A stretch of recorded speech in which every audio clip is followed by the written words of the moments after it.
It's the CalebDMTG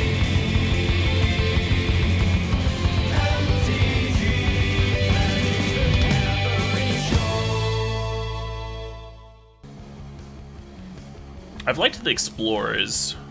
They've smoothed out some of the land-heavy hands.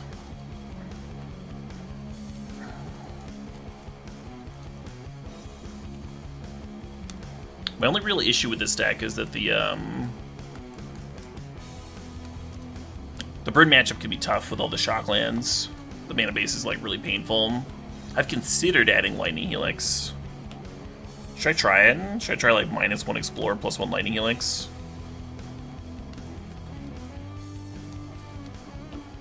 I've also thought about shaving Expressive Iteration. Expressive Iteration is like your best card if your opponent is like slower. If you're playing like against a control opponent, chaining Expressives together is like kind of how you beat them.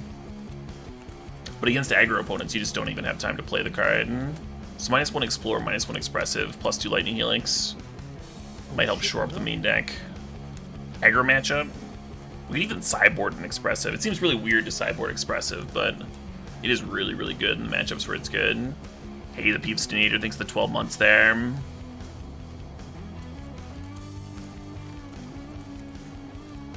Why is Primetime better than Emissary? The cool thing about Primetime is that you can cast it. Yeah, I don't give a shit what you're impressed with, Vincent. I'm not streaming to impress you specifically. I just talked about how I've been playing this deck and how I'm playing in a tournament at the end of the month. So obviously I like it, right? Obviously I am a fan.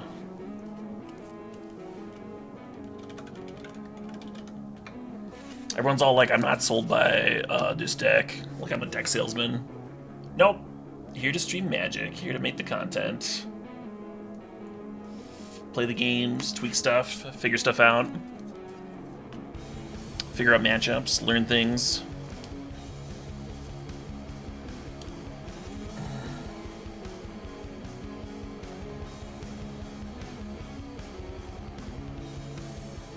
We can cut one of the bolts from the board. Since we're adding more main deck removal here.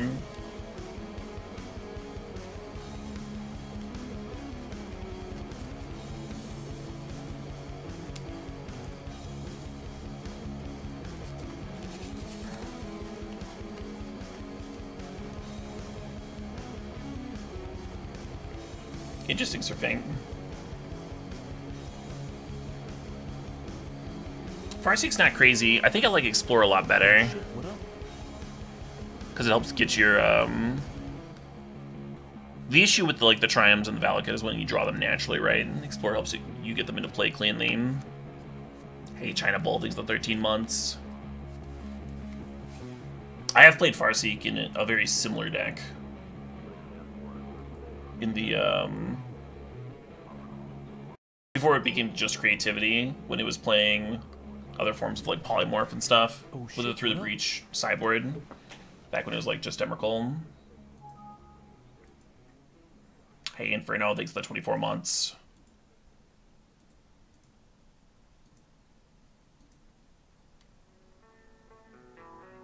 Cool, Goody Film. I appreciate you not making a hilarious joke about it.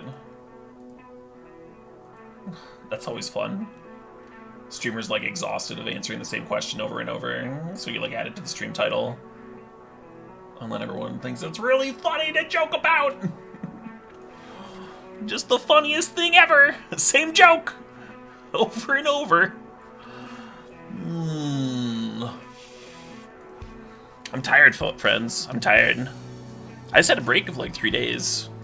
I shouldn't be this exhausted. Shouldn't be this spent. I think it means I need to do more drugs. Just all of them. Like a bucket full. Or a bathtub. Just some inhuman amount. That's why I should be going to Vegas. I should be going to do the Fear and Loathing in Las Vegas trip.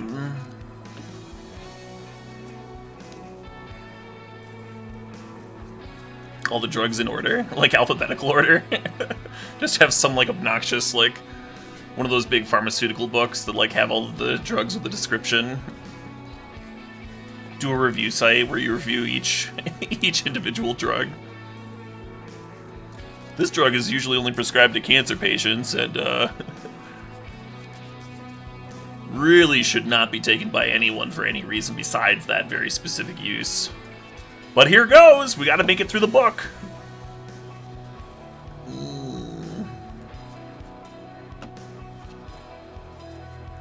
Bath salts were hot for a minute.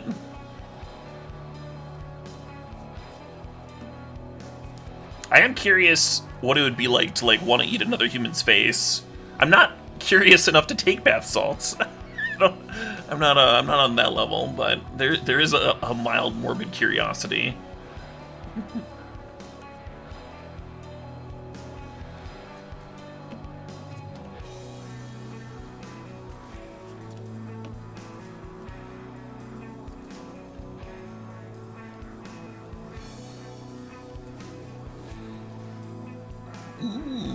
We got ourselves an opponent. Love it.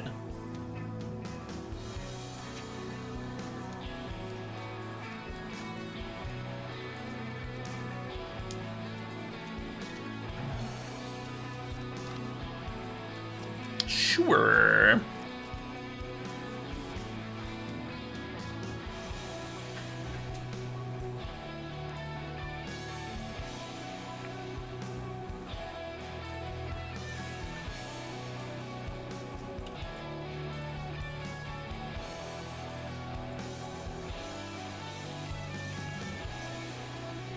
What is the benefit to killing people with Valakut? Is that a real question? Not the first time people have killed people with Valakut in Modern before, right? Why is that an unintuitive thing?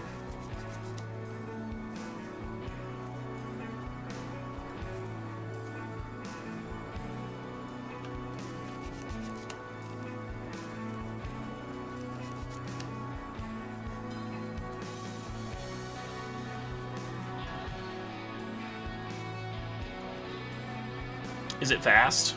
Oh, it's not blistering fast. You can like turn for prime time a decent amount of the time, and then even if they answer your first Titan, the first one like gives you the mana to play the next and such. It's more about consistency and value. A lot of your cards draw more cards. The token producers are like sneakily better than they look. That sort of thing. A lot of stuff that's like much easier to demonstrate by playing the game than to talk and give you a specific deck tech, one for one.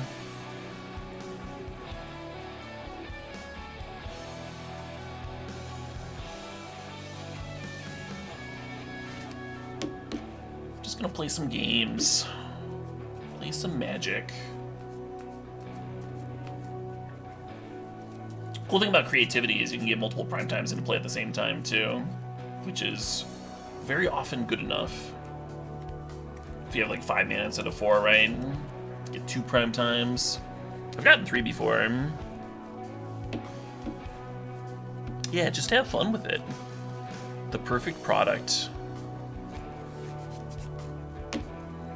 The decks that are playing like Emrakuls and Archons and stuff, they can also have issues where, like, when you draw them, you have to figure out a way to get them back into your deck, or just like have your deck not work. You have that like fail rate, which is a very small part of it.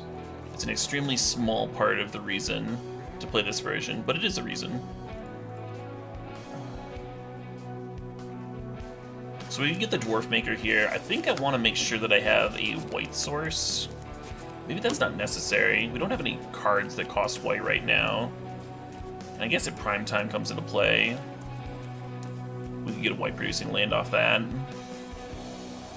Whereas Dwarven Mine kind of has to come into play off the fetch if I want it. Yeah, I suppose. I'm not going to target a creature token with the creativity here, because it's easier for them to interact with creature tokens than the clue token, if they have, like, say, a removal spell.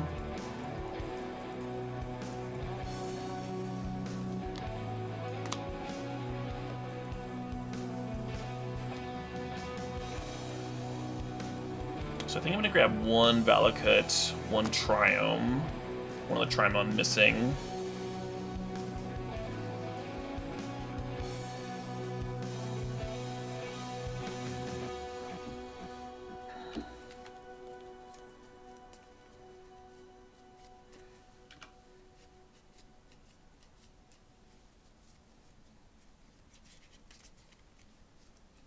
Primetime cares a lot less if the opponent manages to answer it, too.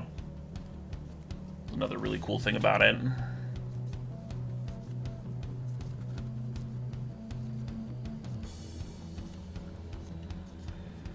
If you're playing against a control opponent, and you're like, your end goal is to play creativity and get like a Emrakul or a Sarah's whatever, and the opponent has like Planeswalkers, Solitude,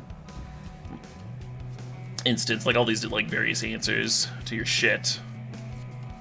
Primetime doesn't care, right? And, like they can answer Primetimes over and over and they're still dead.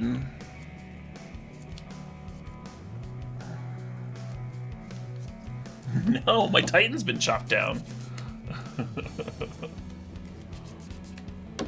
However, will I win now?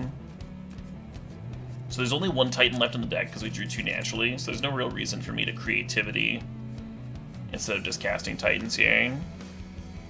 So I'm just gonna cast some Titans.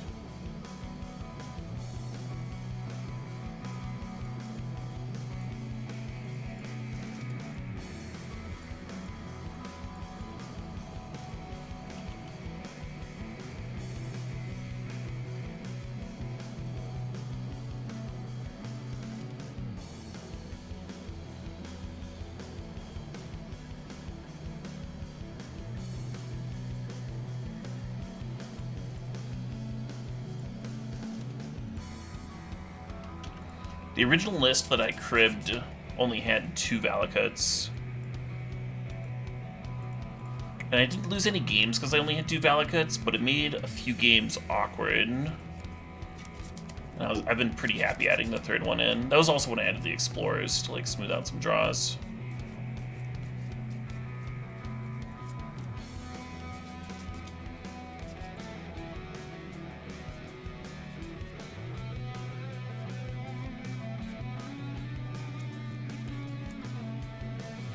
I don't think it matters what the Martyr revealed. Double Ranger, Giant Killer.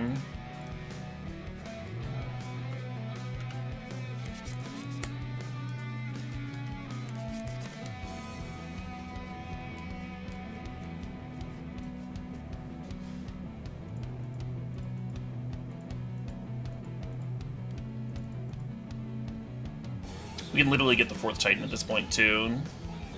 If this wasn't enough, we can, like, fetch.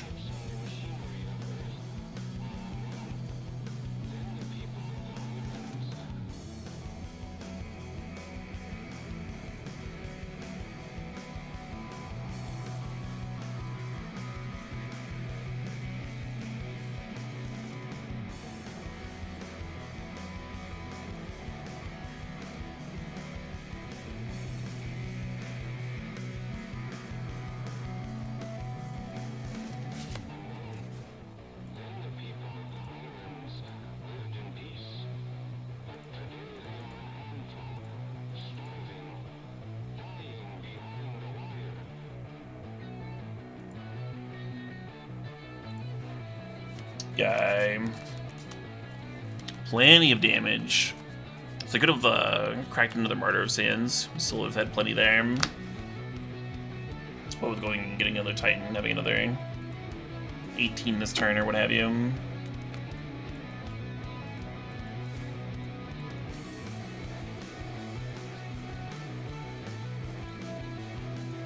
So I'm mostly worried about them pressuring my mana base. But I don't think there's much I can do about that. Blossoming Calm doesn't do much about that. If you were worried about something like that, about Field of Ruins and the like, you would kind of need Needles, right? Not a super common occurrence in Modern. I think the opponent's slow enough that I value the filtering of Expressive over the life gain from Helix.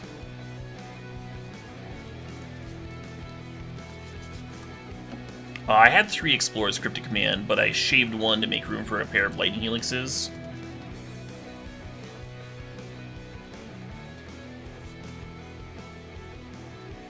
I shaved 1 and I moved an Expressive to the sideboard. I was trying to shore up fast aggro on the main. A little bit of life gain.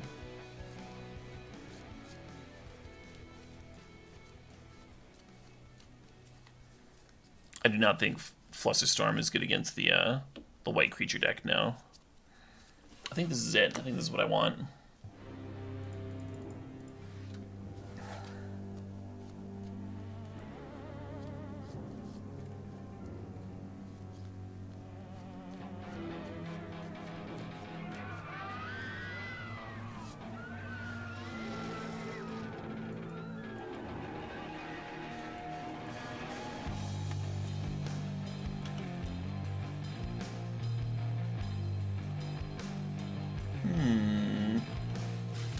I'm gonna go get a Triome, turn 1 here. I guess I still could. And then go turn 2 Valakut plus Strike It Rich.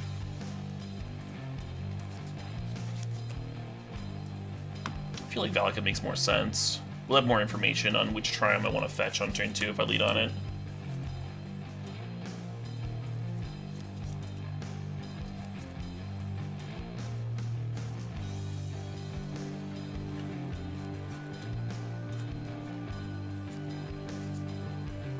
What up?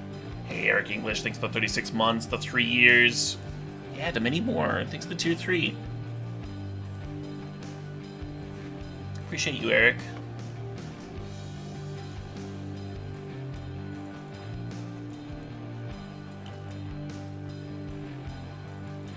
Strike It Rich, like, is a very innocuous card. It's one of the few ways that you can beat a Blood Moon, though. It also, by itself, can ramp you into a turn 4 Titan. If you naturally draw a Titan, just turn 1 Strike It Rich, turn 3 Flash It Back, and then turn 4 Prime Time. Which is pretty cool.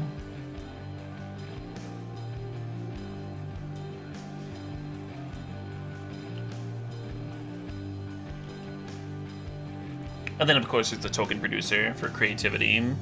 I saw someone shaving Strike It Rich and Hard Evidence, which did not make sense to me, because I think those are, like, 2 of the most important cards in the deck, 2 of the core cards.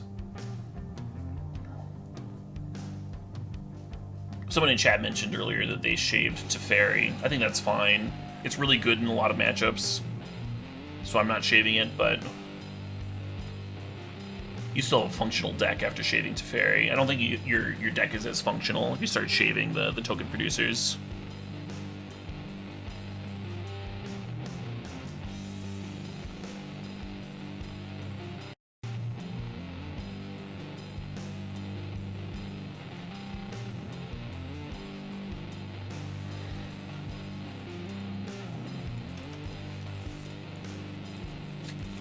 What up? The command and the iteration look really similar. They really do, don't they? They super do. Same color schemes, and then they both have like the blue-red in their casting cost. Hey, Sithel Phlegm, thanks for the 29 months.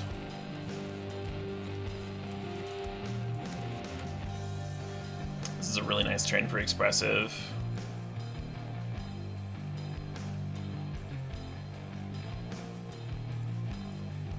Okay, so we're gonna put Creativity in hand, and then exile the Strike It Rich as my play for the turn. I'm gonna bolt myself to play it, I think.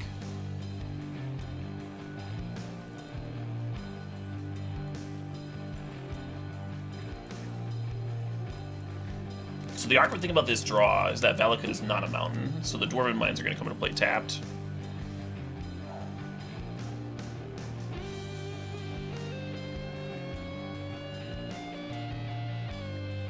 I might get Sacred Foundry just so I have access to white mana here. Steam Vents could be good too. We have a lot of blue in our hand. We have like no white costs.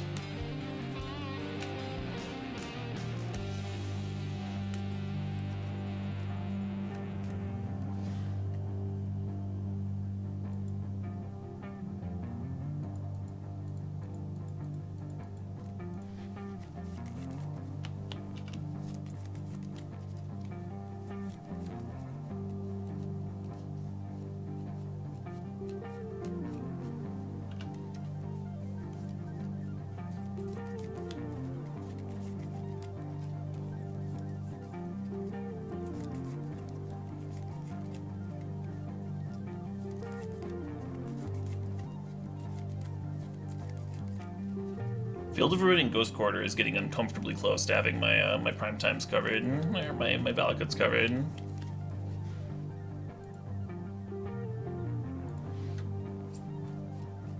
Good news is now Dwarven Mine comes to play untapped. That's actually kind of good for me.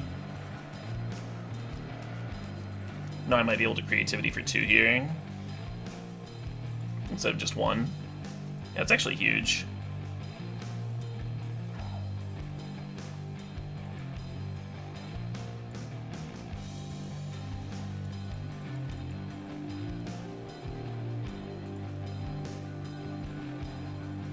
I'm like paranoid. I know I targeted the right one, but I'm still gonna...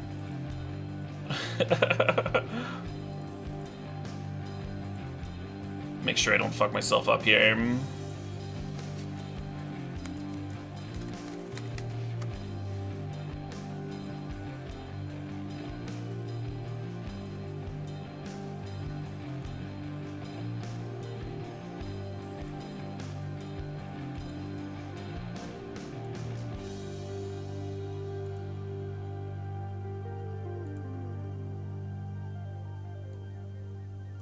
I can just grab 2 Triumphs.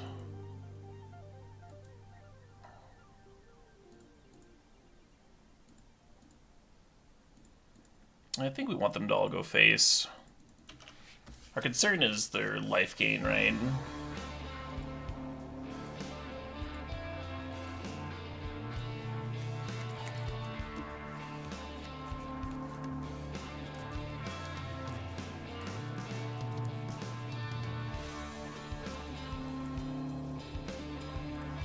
Fuck. That's all my Valakuts.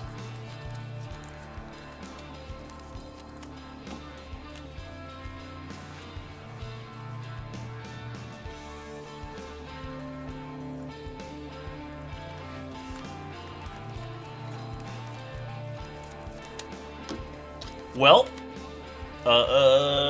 can we kill them with some 6/6s now?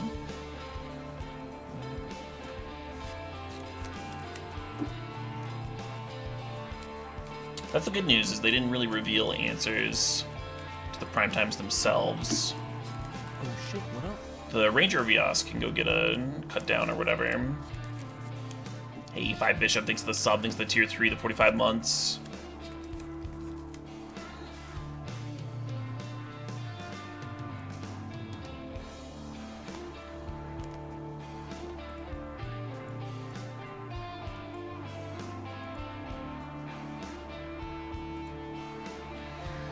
I should be grabbing fetches now.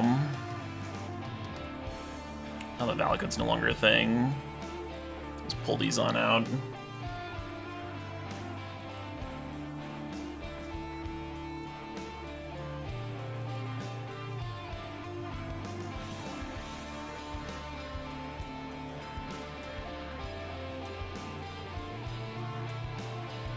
Down to 20.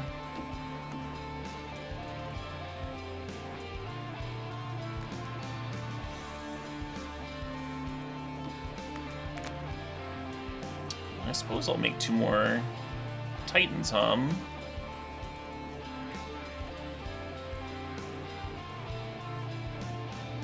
While I'm at it. And equip. They don't play equipment, Mark Chalice.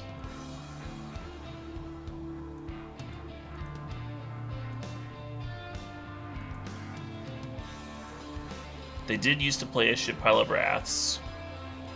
The reason I'm doing this is because I'm worried about killing them in time before they, like, resolve Rangers to go get more Martyrs and gain more life and just, like, get out of a spot where I can actually win with Beatdown. And we saw their hand with Martyr, and they didn't show us a Wrath. Like, we have a lot of information right now that leads me to getting kind of aggressive with these prime times.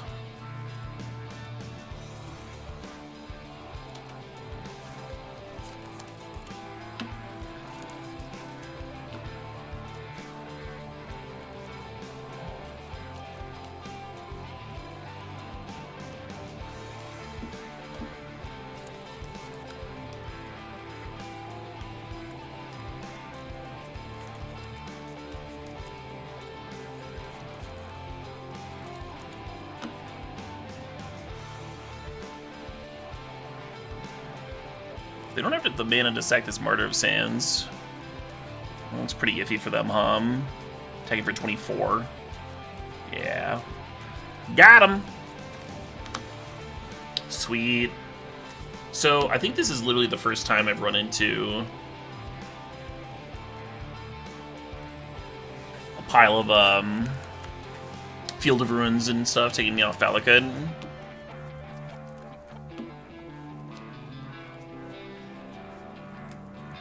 Oh, I meant to throw some disenchants in the board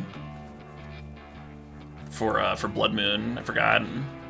Just some like actual 1-for-1 removal for enchantments,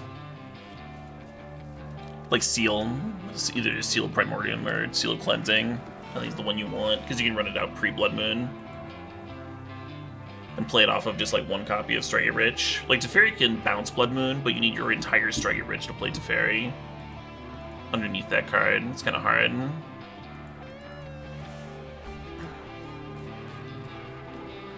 Yeah, I don't think Wear and Tear is what you want. I think you want a Seal. For the reason I already stated. Not that Wear and Tear is a bad card or anything.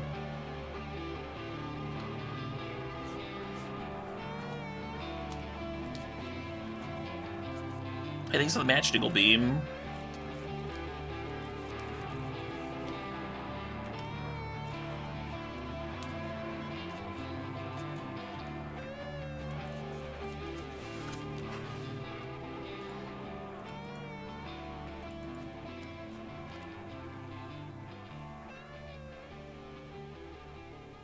The Chalice here is interesting, facing down a Ketria Triome. The Chalice on 0. Pretty glad it wasn't for 1.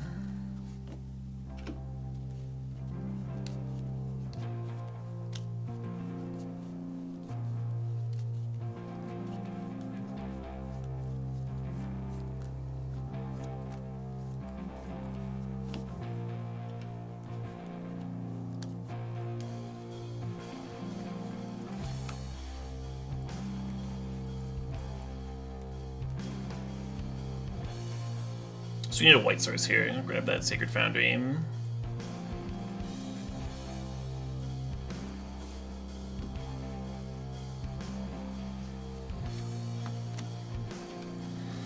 Sure.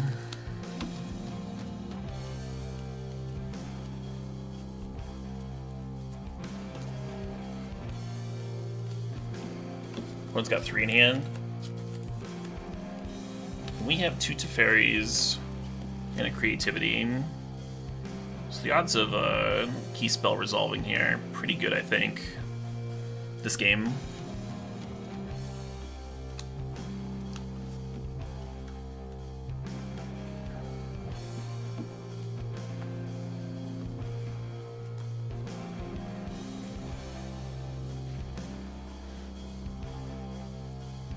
Oh shit, what up?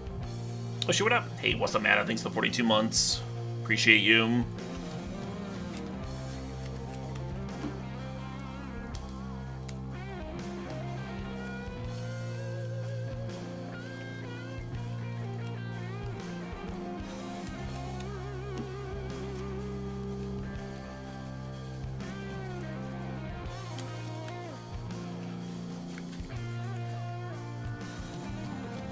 I think I want to fetch the Dwarf Maker. As much as I like fetching Triomes.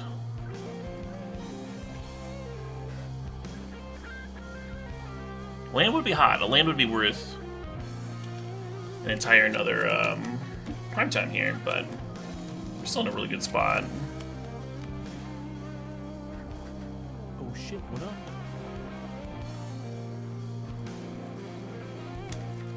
We do it now, right? To kill the Teferi. Or kill them, right? Isn't 3 Titans just dead? I think 3 Titans is just dead. Oh, I can't do 3. I can only do 2. Yeah, I can't both sack the treasure token and use it for this stuff. Let's attack them and put them to 18.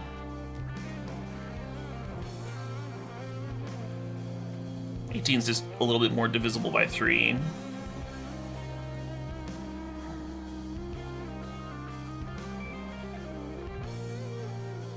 And then how do we want our Valakut triggers going?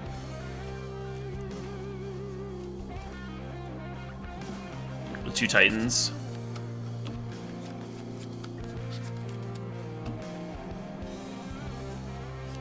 Maybe I shouldn't have played my land. Maybe I should have just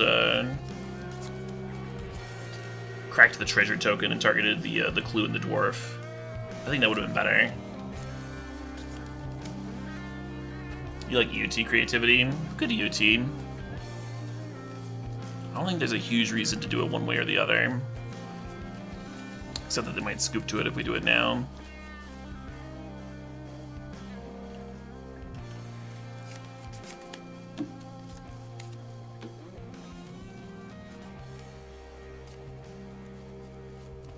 I was trying to math to see if we had lethal with them at 18.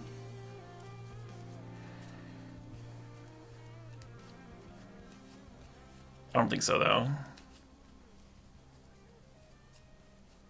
Like, if I don't play the Stomping Ground, then the first primetime could get double Valakut, and the second one could get double land, and that would be worth 6 plus 6 is 12, then the land drop would have made it 18 exactly.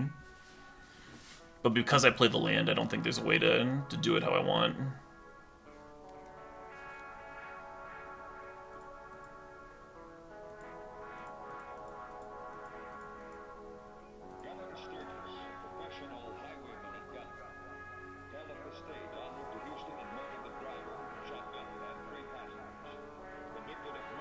Yeah, Rami, I just said.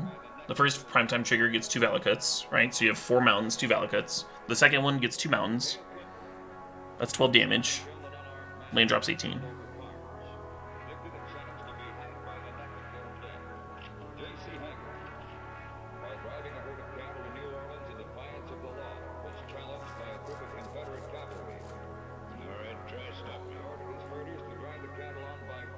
I don't think there's a difference between doing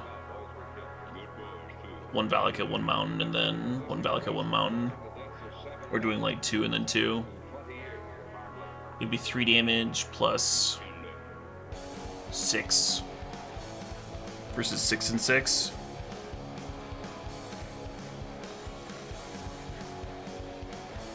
I guess that is a difference.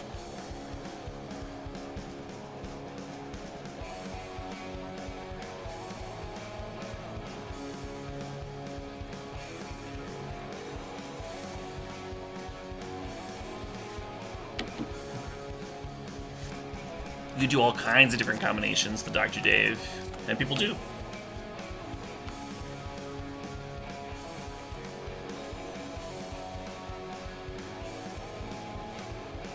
I like the primetime version, because I have one without even casting creativity. I have one just by casting primetimes, and having that be good enough.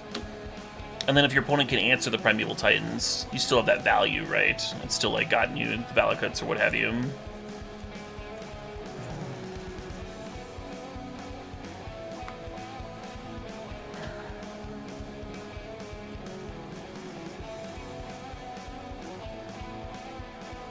Whereas if your opponent answers your Emrakul or whatever, you don't really have a win anymore. And you would think that that would happen very rarely, an opponent answering your Emrakul. You would think that wouldn't come up that often. But my experience playing Emrakul builds is that it comes up more often than you'd think. I want the Fluster Storms too. Yeah, let's cut the Explorers. Oh, let's cut a command. I'll get that out of here. Cut like a Explorer.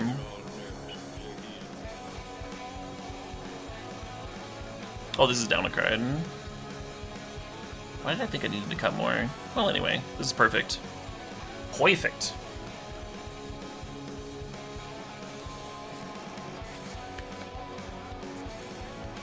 Solitude answers Emrakul. Yeah, I was talking about even like fucking pre-Solitude when I played Emrakul. That card got answered all the damn time.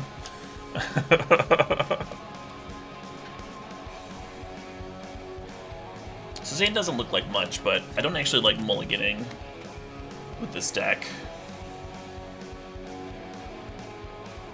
We got a lot of nice land drops here.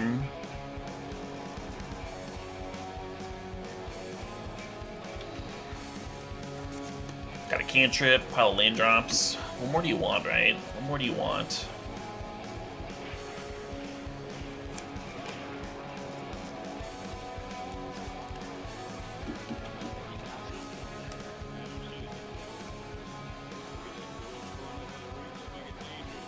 Just gonna crack the clue here.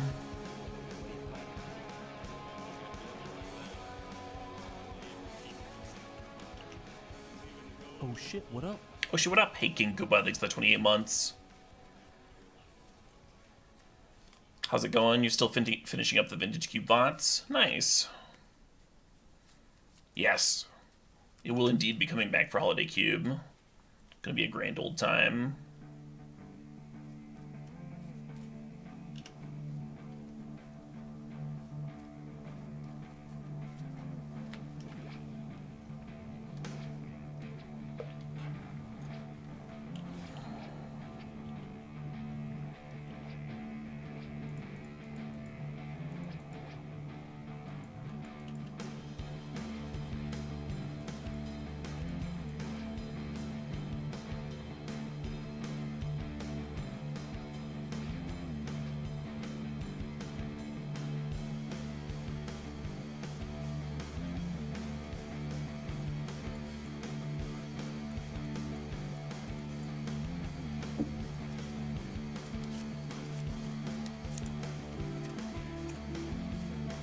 I wonder if I'm supposed to chill on this Teferi until I can, like, in case I draw, like, a bunch of mystical disputes and stuff of my own. Have some kind of a battle over it.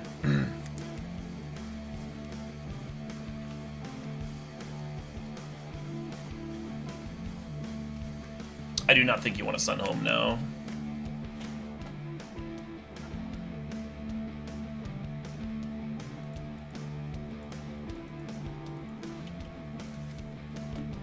I'm gonna cycle this Rogue and Triumph, but I think I want to play the Ketria Triumph here. I think I want some green mana in play.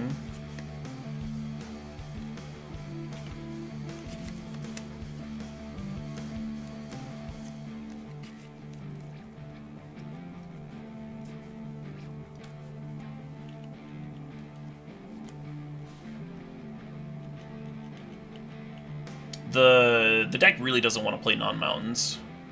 Like, sometimes it can actually be awkward with Valakut. You want your Dwarven Mines to come into play untapped. You want them producing a 1/1. Is that why you're playing that card, right?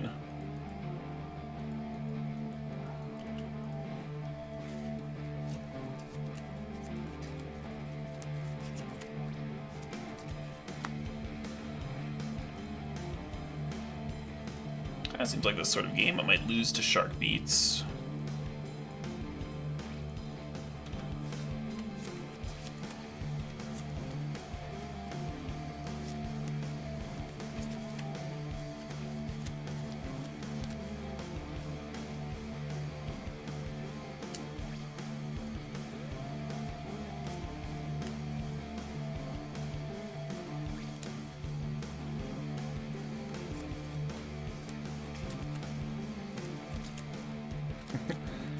Are they gonna steal control of my crab? That's fucked. Why not hit the shark with Valakut? Well, I have 4 mountains in play. Oh, they hit Chalice though. Okay, okay. Okay. Could have been worse. We did like Solitude and then they attacked me for 5 here while I'm at 12.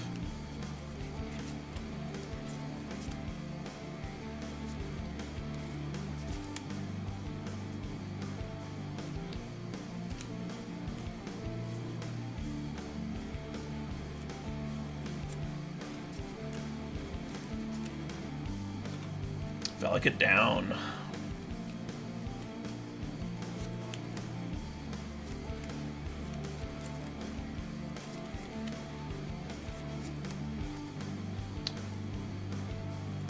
Yeah, so this is a little painful.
Hey, that one resolved. Is it gonna be too little too late? Like, if they have another Shark Maker or a Solitude, they get to win here, I think. I get a Valakut and a Mountain. I get to deal 3. I get to deal 6 damage. And then I play a Mountain from my hand. I get another 6. It's only 12.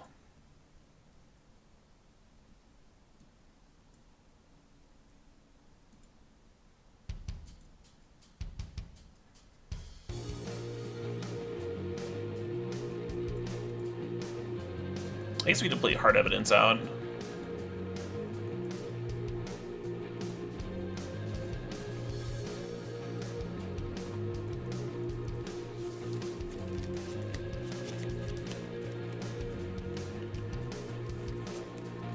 I guess the Shark Maker can only make a 5/5. I guess we can beat that card. Sweet.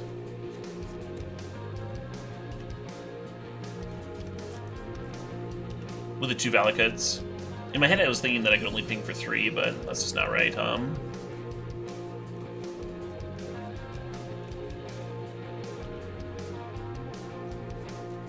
gonna fetch now.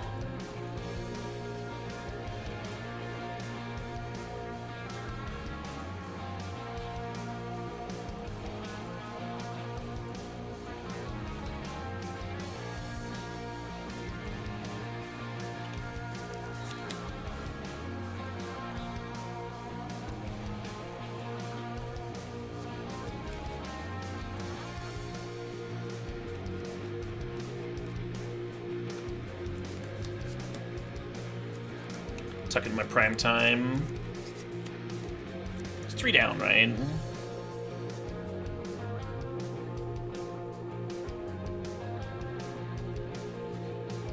Oh, they're killing my dwarf token, so I can't attack the Teferi. Nice, love it.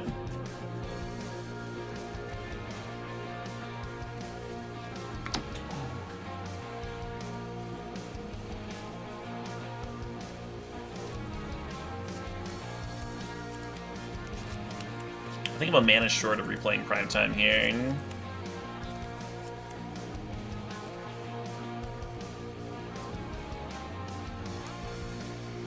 Oh shit, what up? Hey Triflin, thanks for giving a sub to Mr. Big Cheeks.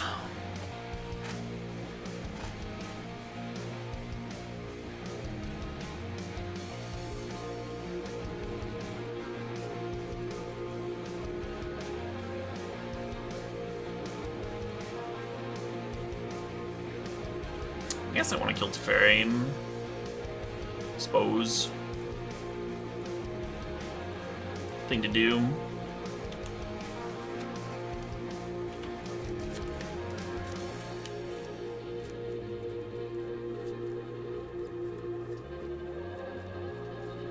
This is a Spreading Seas on Valakut.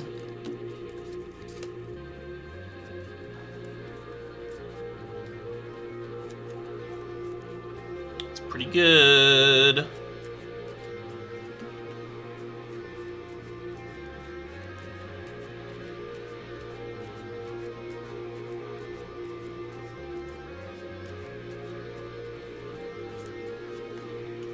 I'm not playing with any Crimson Vow cards now.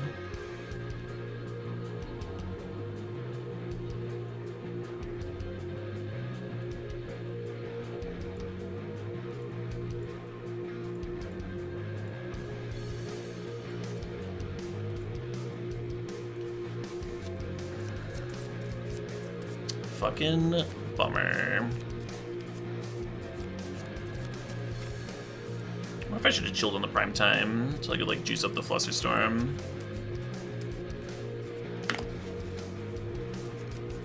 Teferi could potentially bounce Spreading Seas to make the Steam Vents worth more damage. I think I'm still gonna play it here. So we don't know if we're gonna draw a Teferi in the near future.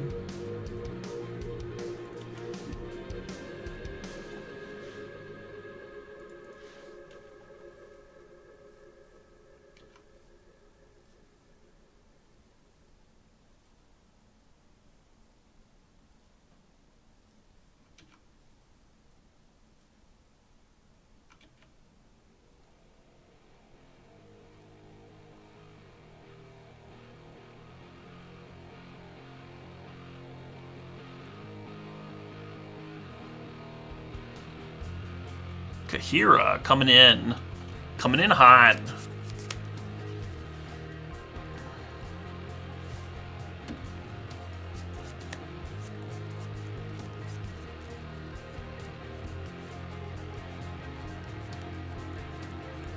Wow, fuck me, hum. Fuck me. Expressive's so fucking good. If I chilled on that that prime time, if I just like not played it the turn previous, then I could have resolved one of the two here.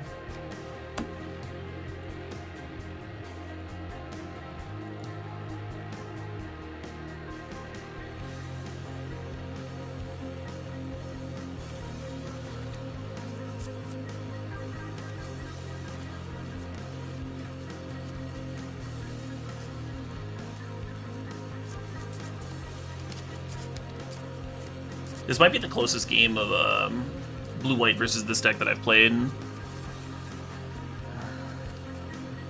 Pretty sweet.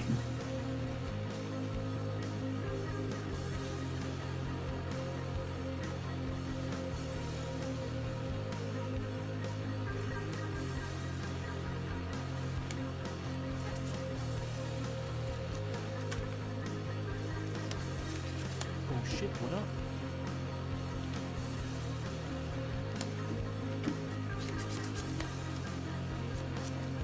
If they had Archmage's Charm there instead of Counterspell, we've gotten to resolve it. No main reason for jamming. Oh, I would have countered because it would have been for 3. I thought in my head the Flusterstorm was only going to be for 2. Shit. Yeah, you can punt that one. You can also punt the opponent not down-taking my crab token for the win here. That's a super tight game. Spreading my Valakut. Yeah. Hey, Reptile Dysfunction. Thanks to the sub. Let's see if I'd remembered what Flusterstorm did if I would have managed to win. Yeah, I would have been able to make a Titan here. Fuck hum.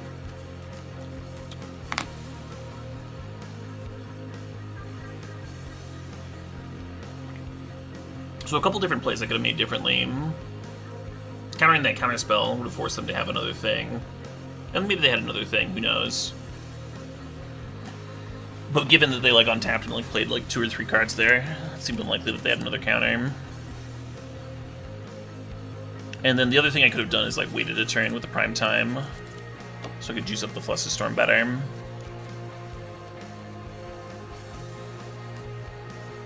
A Dwarf can block Kahira. I was kind of done with the game ramming. The all 3 of our Valakuts were under Spinning Seas, so even if we block Kahira for a turn, I'm pretty good packing it up there. You can fetch to get the token mid-combat Tog, so you can avoid the Teferi downtick. We weren't literally dead on board, but we were dead, if that makes sense.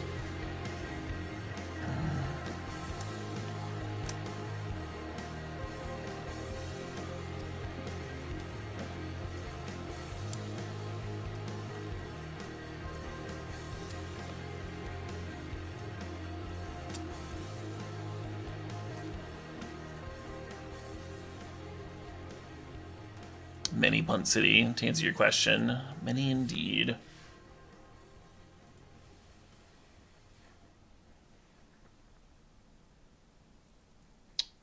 It was a good game overall.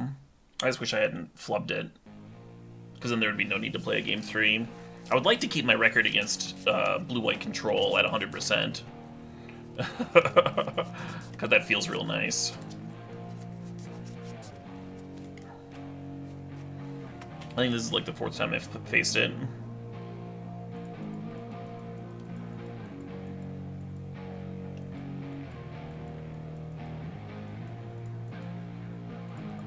Got another medium looking draw here.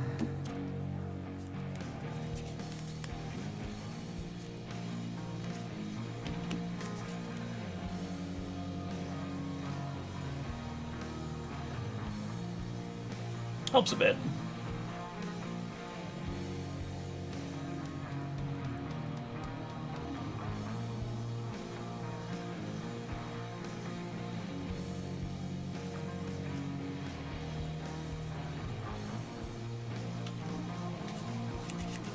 Why not mull? Because you don't... I talked about this literally last game when I kept like a five land hand or something like that.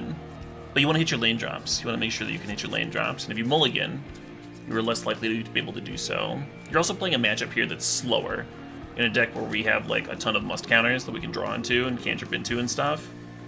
So really we just want to make sure that we're hitting our lands. So we're hitting our lands, we're probably in an okay spot. You should be mulligan averse against control. You should not be looking to mulligan. With this deck particularly.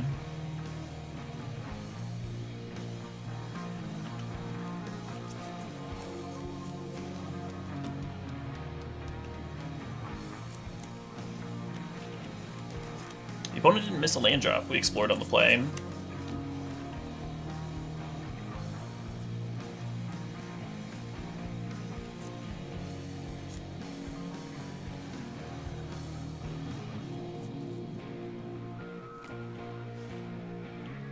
If we can find protection, like a Veil or a Flusterstorm or something, might just get an early win here. Would need to draw it.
So Veil's no longer good, but Flusterstorm is still great, and Mystic's still great. Oh, I meant to fetch the 1/1 at end of turn. That's alright.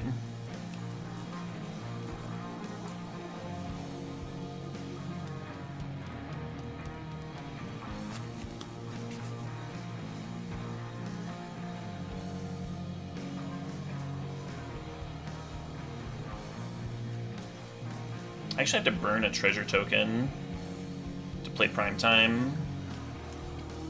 Because I've got Stomping Ground, I don't have the Triome. A little awkward. I could go for Creativity, but I think more things counter Creativity. I want to make them burn actual counterspell here.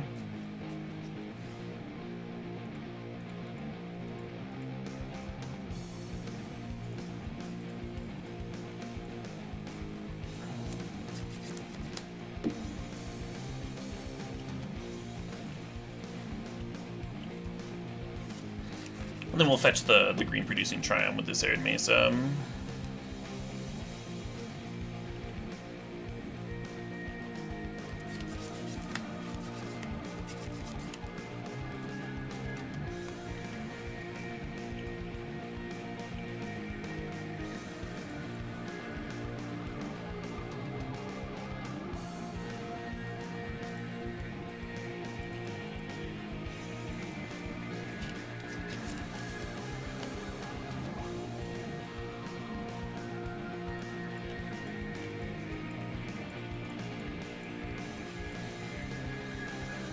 I don't think I have 2 creativities.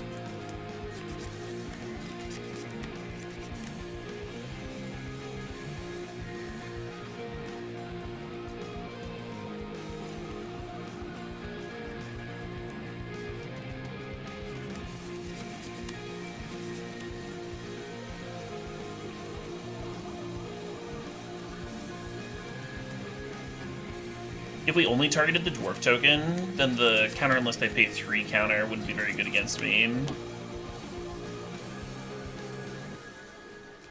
Because I could just pay 3. But then they could dick around by answering the dwarf token. Actually, we'll just play primetime again.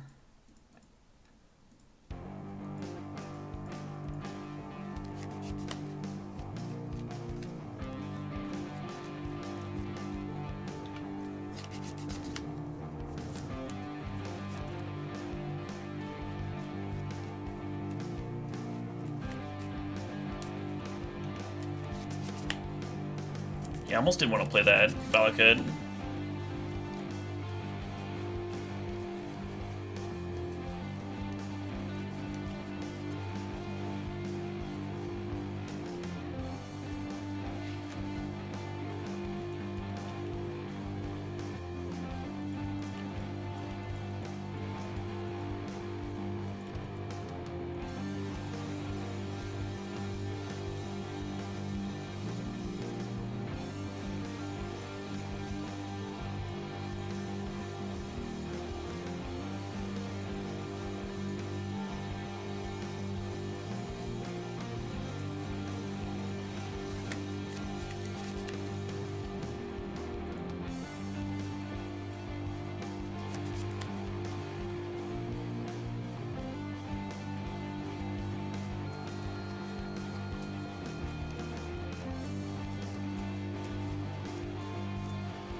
Tempted to grab a fetch, but I think I'm just gonna grab a land.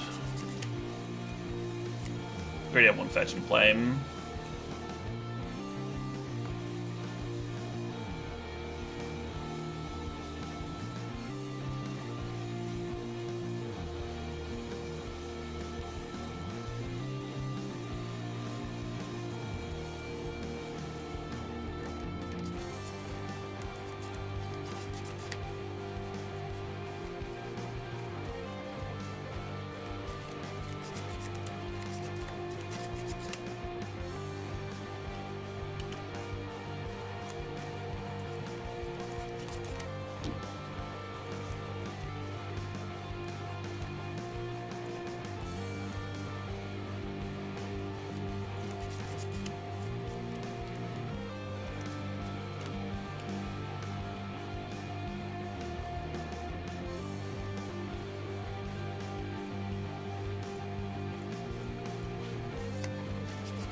I think the dwarves don't attack. Case of like general weirdness. It doesn't put them in a life total, it's divisible by 3 anyway.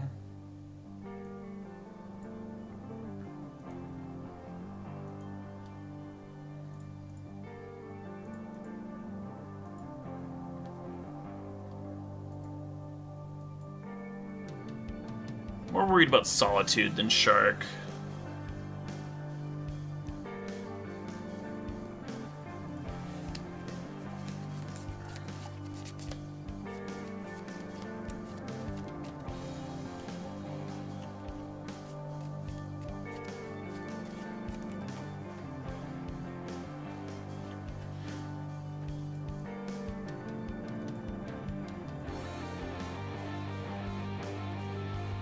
And of course, even if they could gain life here, we've got creativity. Can get us more prime times, more lands, more damage. 2 Spreading Seas, answering 2 Valakut. We had kind of a medium draw that last game, right? No way of protecting our stuff. No expressive iteration to turn through the deck, no Teferis, no mystical disputes or flustered storms or what have you. Still good enough. Just jamming. Jam, jam, jam, jam, jam. Sometimes they run out of counters.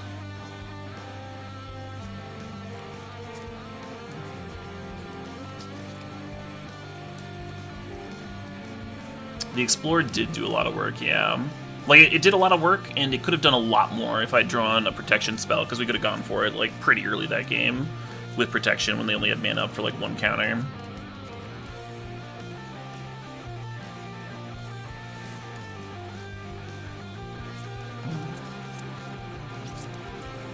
So, like, people were asking why I'm playing the primetime version of this deck instead of getting, like, Emrakul or Emissary or something. That game was, like, a really good example of that, right? Being able to actually cast the primetimes really helped us, like, shoot through all their counters. Which you can't do if you've got, like, Archons or literally any other type of thing, right?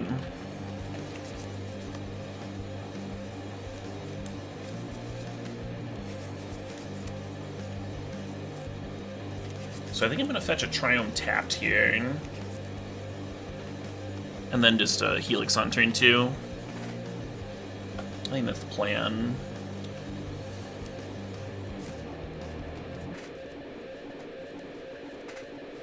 You want to leave endings in the deck? Just to answer Spreading Seas? You could. You could leave 1 or 2 in. I like the sideboard plan that we had, though. Note that Teferi can only bounce Spreading Seas. I've not lost a Spreading Seas yet. And we don't care about their Teferi that much. Like, we bring in some answers, but Veil of Summer is a card that you can play preemptively. So Teferi is only stopping Flusterstorm and Mystical Dispute of my sideboard cards, so it's like literally 4 cards, right? And if they go Teferi down tick, sometimes you can even clear it just by attacking the Dwarf tokens and shit. It's possible they don't even have them in postboard. They probably do. Sometimes bouncing tokens is good, but it's not the best card against me.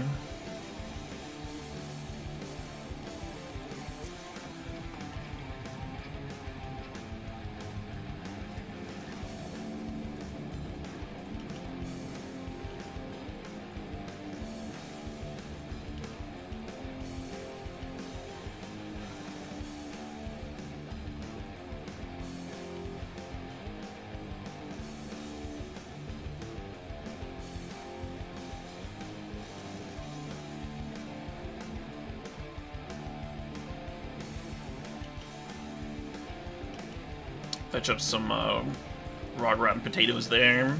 Ooh.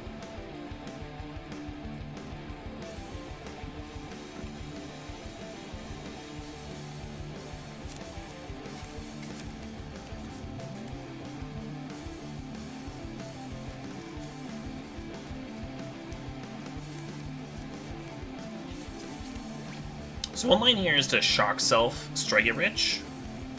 And then next turn, flashback, strike it rich, and just try and cast a turn 4 Prime Titan. Which I don't hate. I do like getting lands into play tapped, though, like playing the Valakut out. And then next turn, playing 2/1s. I do like that a lot, too. If you don't draw, it comes into play on tapped land, you can't play the Prime Time on 3 anyway, and then you're also, like, shocking yourself a lot. But maybe that's just good, right? Maybe that just wins anyway.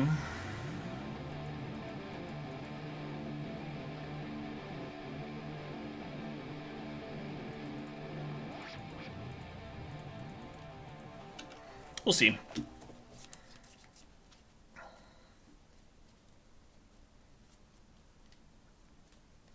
What's up, Sylvan Librarian?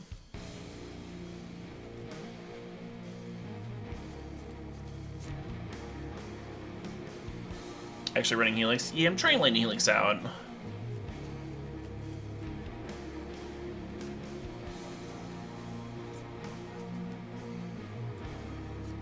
The mana base is very painful, so I was thinking some main deck life gain could be good.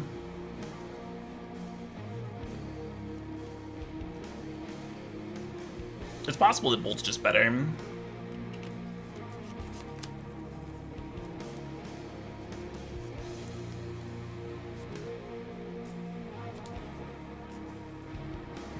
No, my Strike It Rich! They can make another treasure token.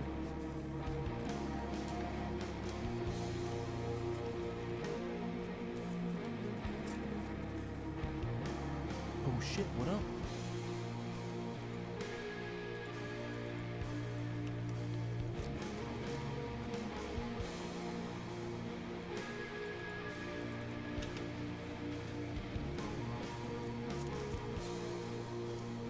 Ace Hilarious 25, needs to 55 months.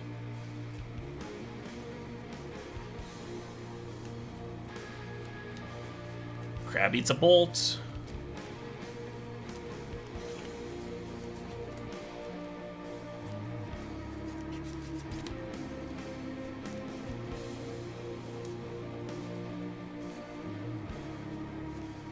The Ragman cometh.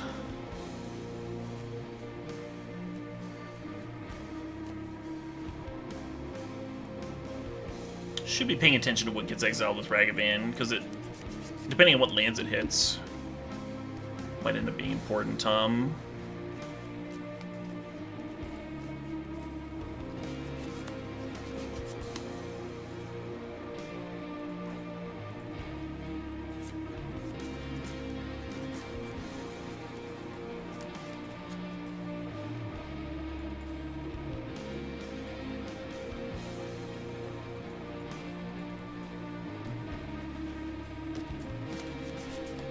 Opponent knows about the prime time in hand. That's why they're Colian's commanding a treasure token there.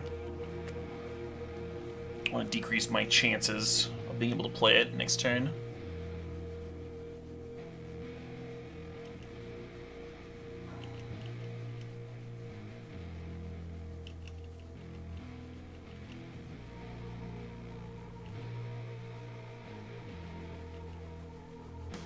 Well, shit, hum.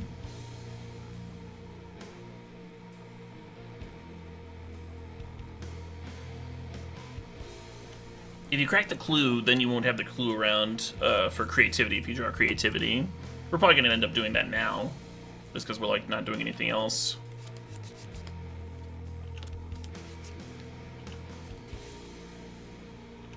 Unless we like specifically draw creativity here. Yeah, let's draw a card.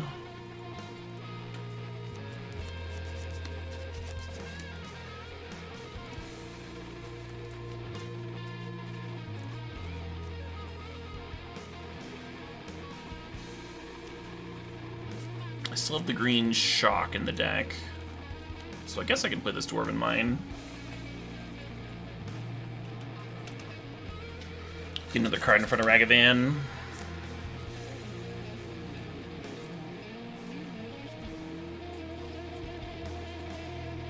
I did indeed, Ton. I did indeed. Yeah, I think I'm like 3-0 or 4-0 against that deck. It is a good matchup, the way the deck is currently constructed.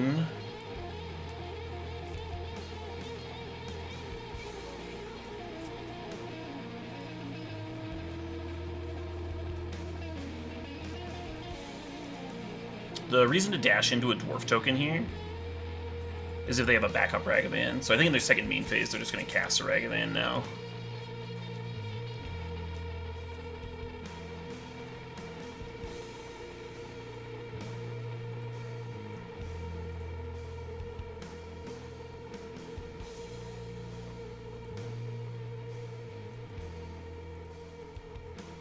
We go down to 7. People keeping track of the number of times I'm casting Primeval Titan, whereas, like, if this was an Emrakul or something, I just wouldn't be doing anything.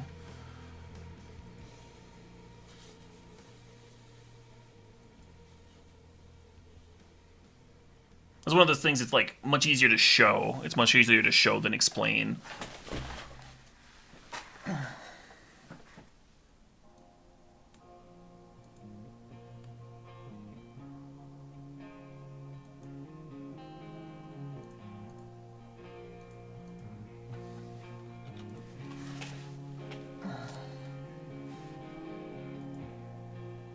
Everyone was talking about Brittany because there's two explorers in this deck. I don't know how the conversation got as involved as it did, but I wasn't about it, so.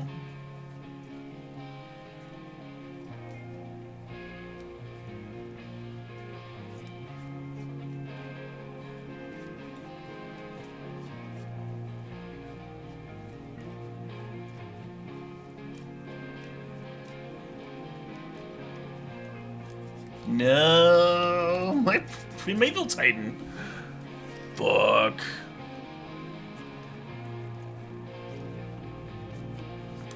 Well, we can leave this fetch in play. That's the other cool thing about Primetime, is that it kind of leaves the win con in play. So even though it's been answered, now we have those Valakuts. Now we have some instant speed Voltaruskis.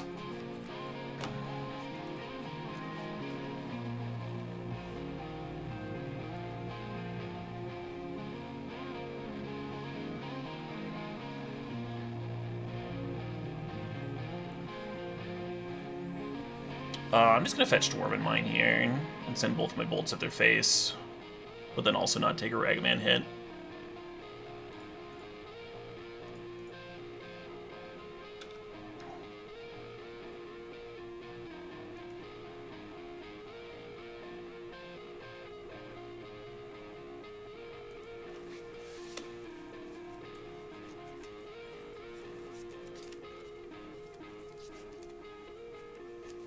Do I want Blossoming Calm?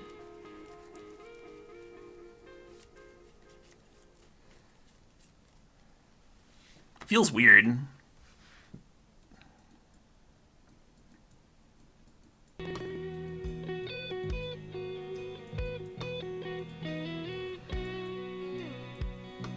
think this is a matchup where I want to slow the opponent down more than I want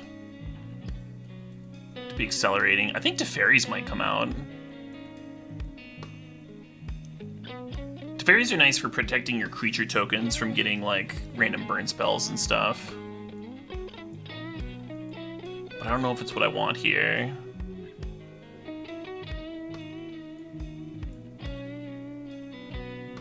The cool thing about Blossoming Calm is that it gains 4 life. The Jika is kind of low that game. They are the aggro deck in the matchup. I think I'm going to try a couple Calms.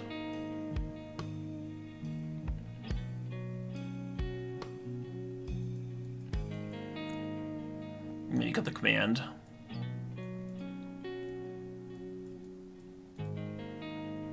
Well, then, yeah, like 2 or 3 expressive is probably appropriate. Can help me grind, but then I won't be drawing multiples early when I don't have time to cast them.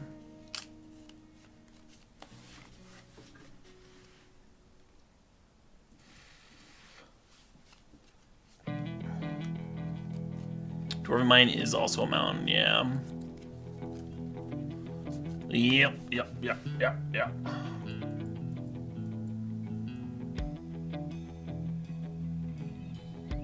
Deck is sweet, Sylvan Librarian. I am definitely a fan.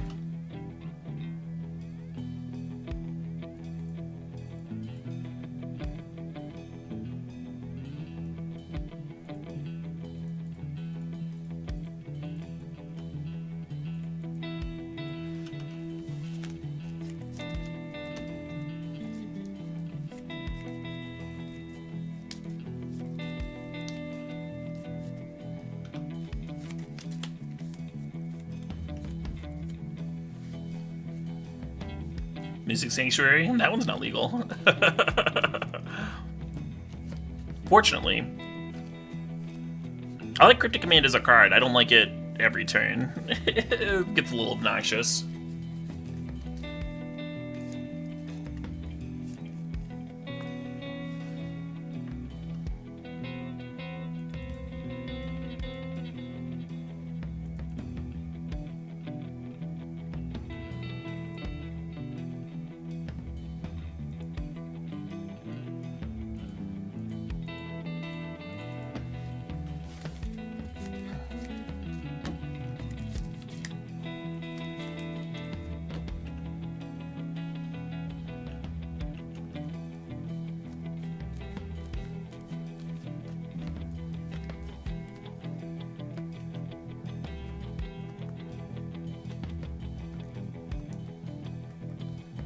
So next turn we can just play the Triumph with the Strike It Rich.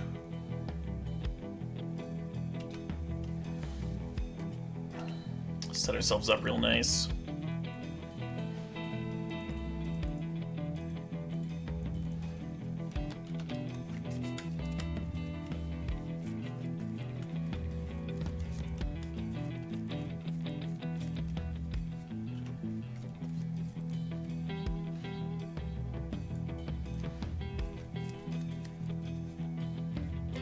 Yes.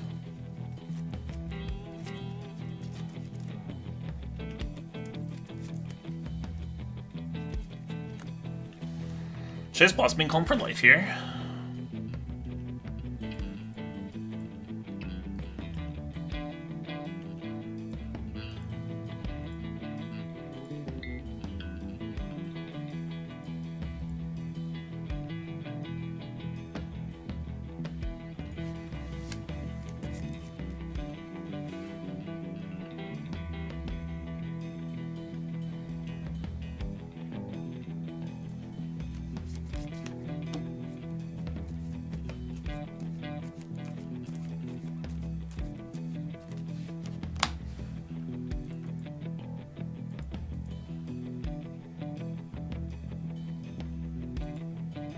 I'm actually going to target the dwarf because they don't have mana up right now.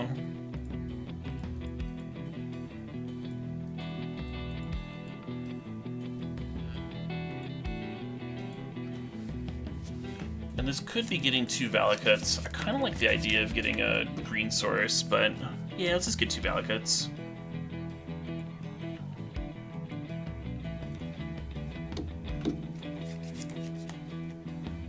Now we're in a spot where, like, if they answer the Valakut, creativity for another Valakut deals a lot of damage immediately. The danger is them answering the prime time and then also answering the creativity. So it's possible I should not have burned that that Blossoming Calm. Kept my hand protected. It's got 4 cards in hand over there.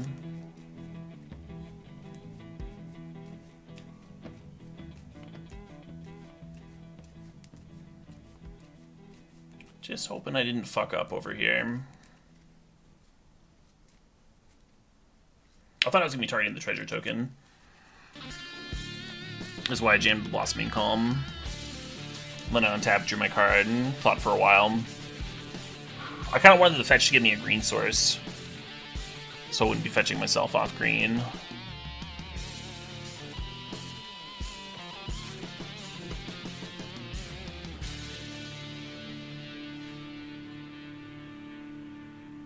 Oh fuck, Alpine Moon. Alpine Moon's great here.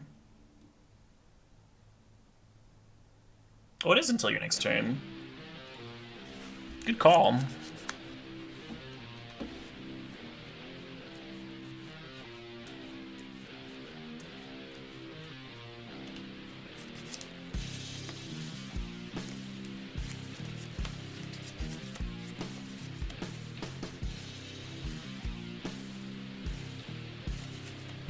So if we flashback Strike It Rich, we're still only going to get a creativity for 1 on our own stuff. I think I killed her Luris. This creativity hit Luris and treasure token.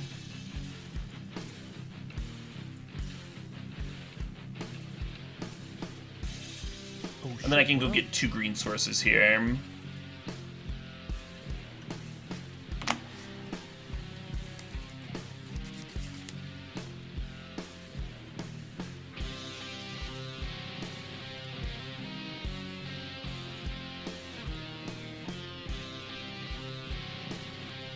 Maybe just 2 of the Triomes. In case I draw another prime time. Or do I want to fetch? I want to fetch, right? Maybe I want 2 fetches. So then I can creativity for 2 more Primeval Titans next turn. I think that is what I want.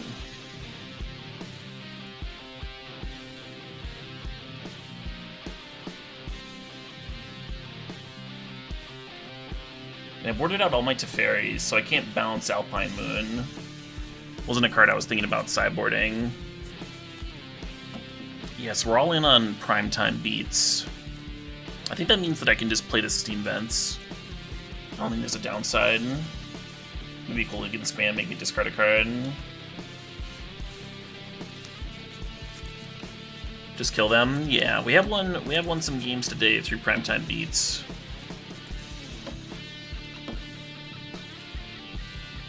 Oh, that's true. Yeah, we still have 4 Prismatic Ending. That's valid.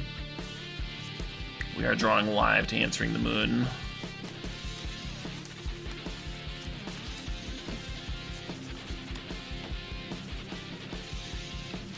Yeah, I would not sideboard out ending in this matchup, of course.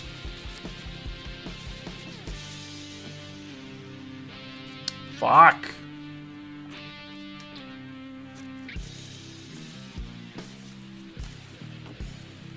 creativity was gonna be so good.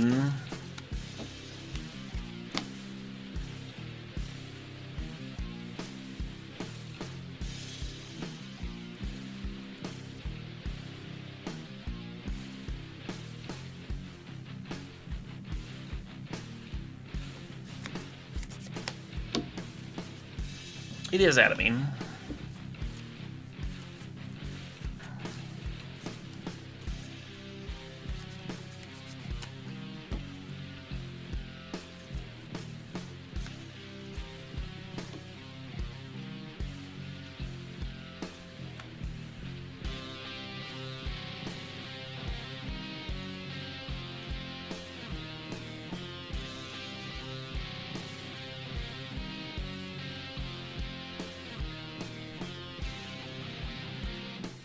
Token down.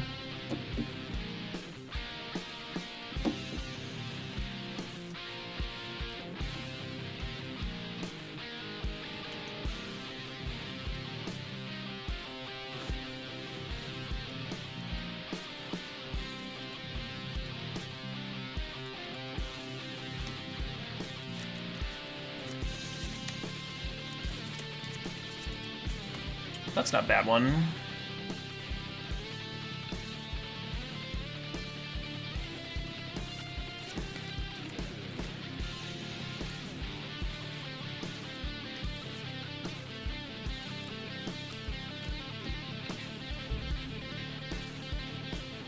A little bit of breathing space.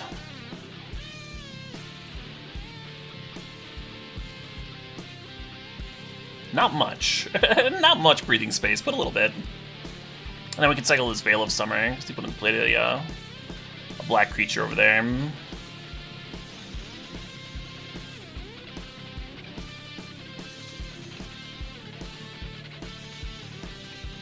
Please.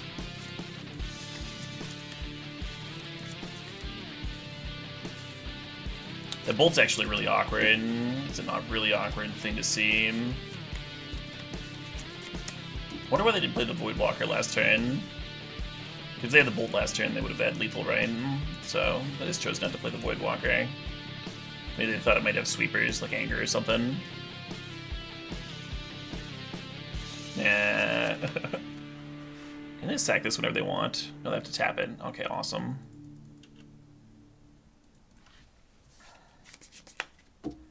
Awesome.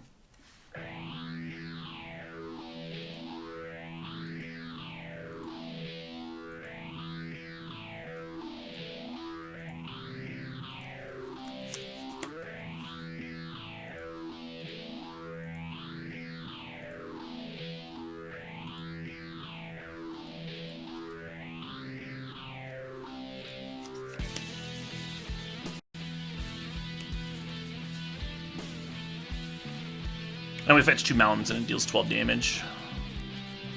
Is why the Helix went face there instead of clearing the Dotheme.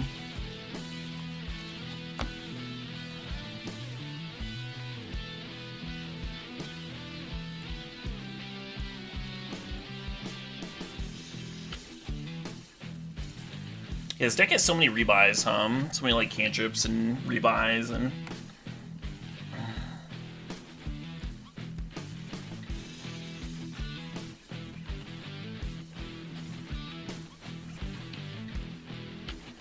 Alright, I need a break to go to the bathroom. That's what I need. Blossoming Combo's not bad. I'm not sure if I used it like when I should have, but the 4 life ended up being like real fucking important, Anyway, bathroom time. Oh my god, I'm out of water too. This is a perfect time for a break. Maybe back in a few minutes. We can see if we can rattle off a couple more wins with this. The Lightning Helix was also really important, Even if my final version of this deck doesn't have Helix in the main, I think I might have some in the sideboard somewhere. Really strong there, much better than Bolt. Gonna be that time of year. Yeah, I need to get a hand warmer.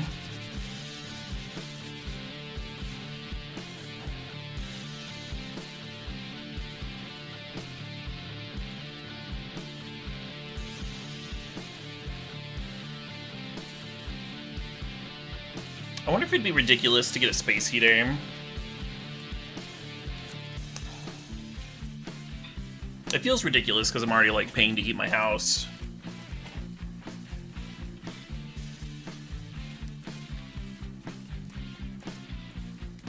But I'm thinking about whether I want to fetch a Triome or just like play Heart Evidence on one. I think I'm gonna do the Heart Evidence thing.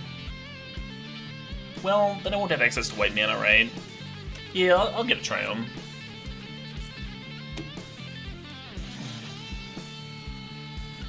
Just hand warmth? Yeah, but it's not just hand warmth, right? Like warmth for my whole body does sound awesome.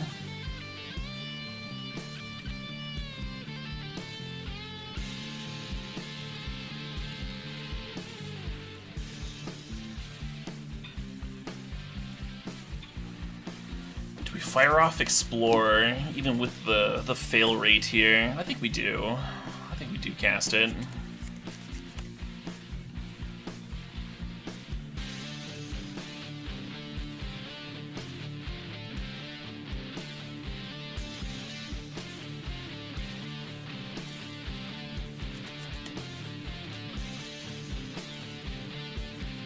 Nice.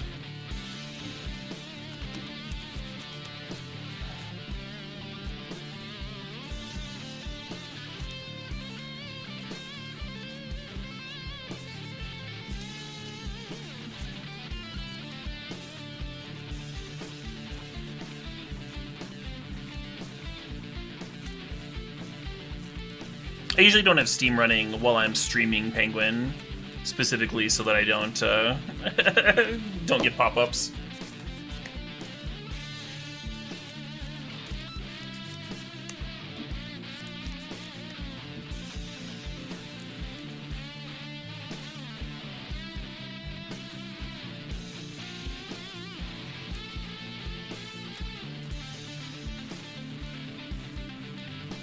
I kind of feel like this deck should be playing 2 Stomping Grounds, 1 Steam Vents, instead of the inverse.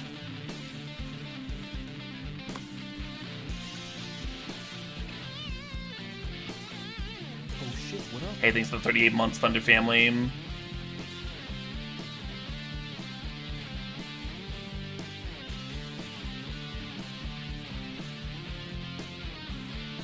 And you're very welcome. Hope your shift goes okay.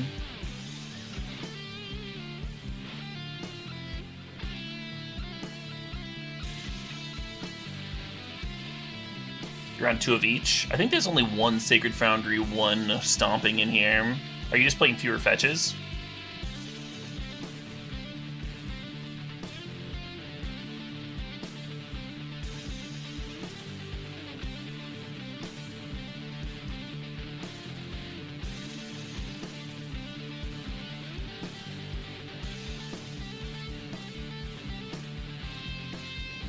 Yeah, do so, Sir Fink. I'm curious. Twiddling with numbers. When only a few people are working on a deck, it's a little bit different than if, like, the hive mind is, right? It takes a little bit more to iron out the old deets.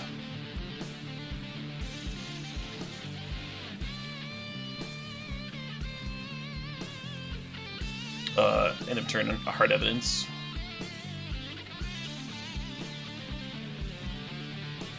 Go ahead and draw a card. Got my fetch. One expressive here. I think I just want a prismatic the damn Jace. Just like answer it. That's kind of sexy, right?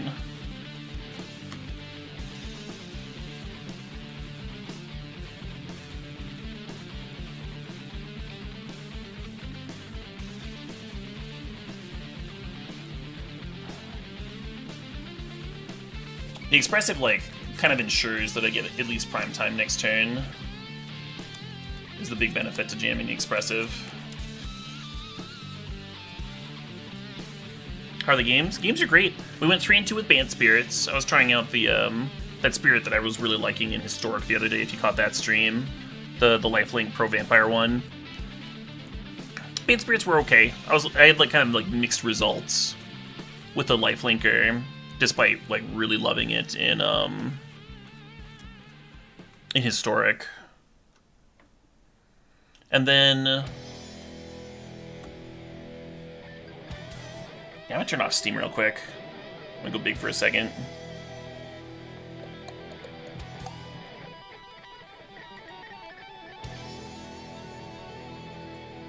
Alright.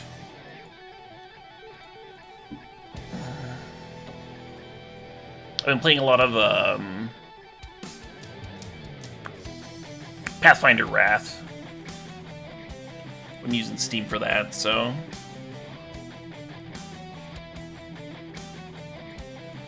Oh, this should have gotten the other green Triumph.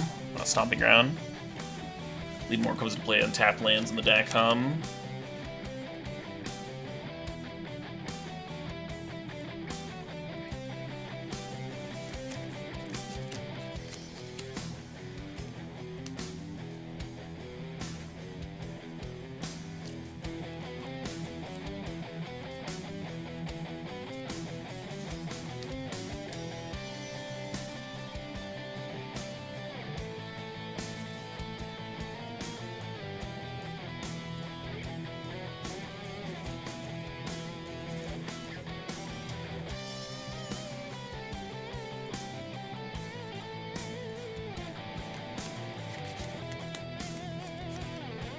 I'm gonna uptick the Teferi so they can't burn it. Their bolts and commands and what have you. And then next turn it'll be primetime time.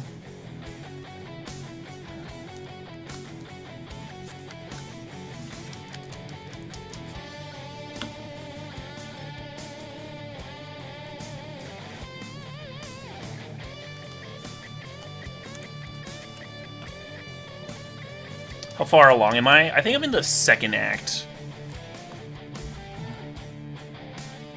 I've taken that first town, Dresden, or whatever it's called. One that starts with a D. I've been conquering most of that area. I've noticed that the random encounters have gotten a lot better. Like, the random encounters were, like, irritating just because they were time-consuming for a bit. And they, like, weren't challenging at all. And then they're just, like, skyrocketed.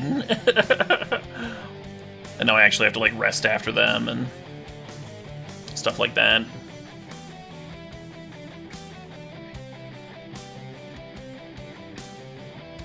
Hey, good night, Sir Fink.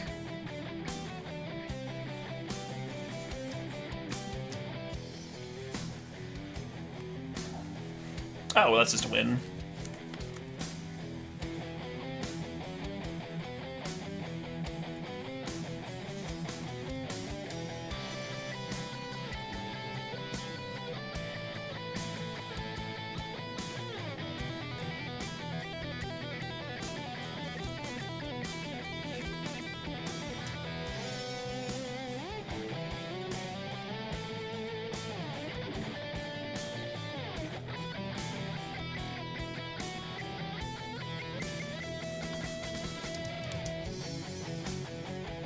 Always yes, always yield. I think I have to always yes more of these.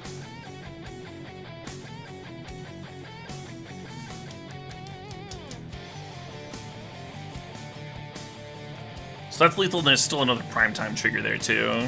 So, plenty of damage.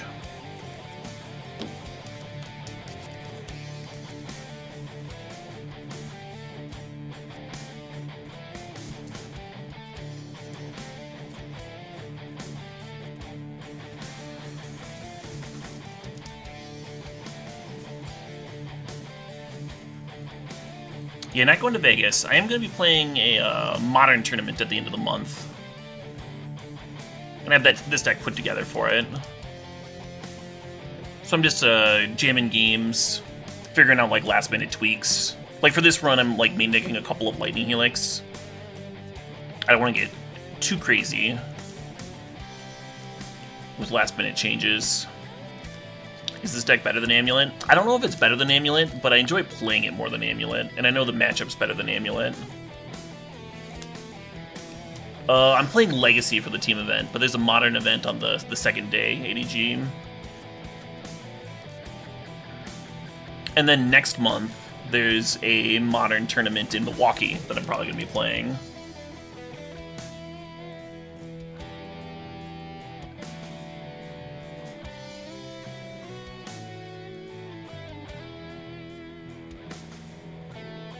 almost want Flusterstorm over Veil. Veil's kind of a fucked up card, though.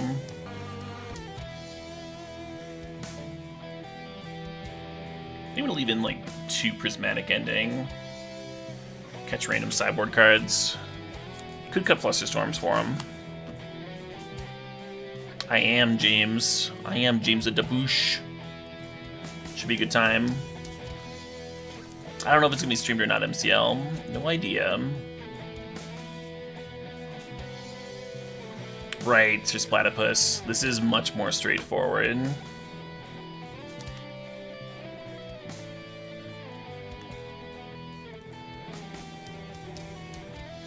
Amulet is sort of like a puzzle where you're trying to like put all these like moving parts together and stuff, and that can be fun.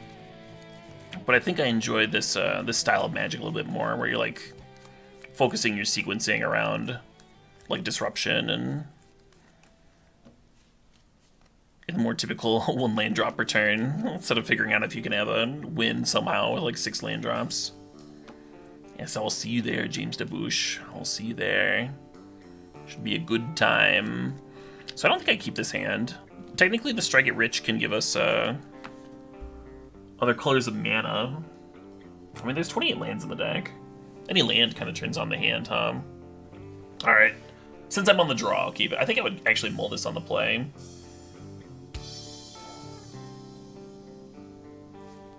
It is more interactive, yeah. Which is also, like, a little bit more my style.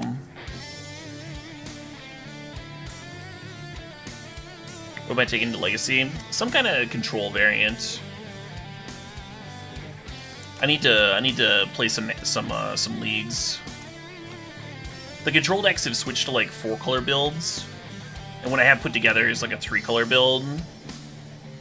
But I like the main deck back to basics that I have in the 3-color build, so I might still prefer that version, but I'm not sure. Just not sure.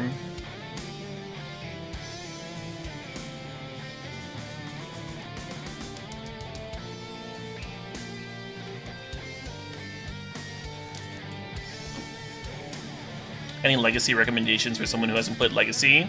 The style of deck that you enjoy playing in other decks, you should fish around and like look at what decks are in Legacy, and whatever is like the closest crossover. You should try playing that. You'll learn better and faster if you're playing the sort of archetype that you enjoy playing, if it's the style of Magic you enjoy.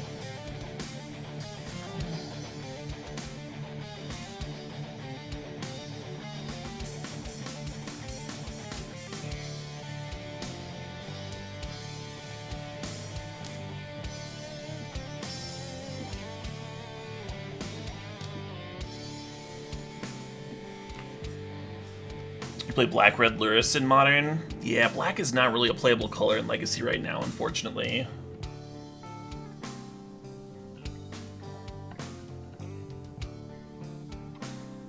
It used to be that Abrupt Decay was like kind of important in the format, and Discard was kind of important in the format. But Prismatic means that folks don't really need Abrupt Decay anymore. That's pushed out a lot of the black cards.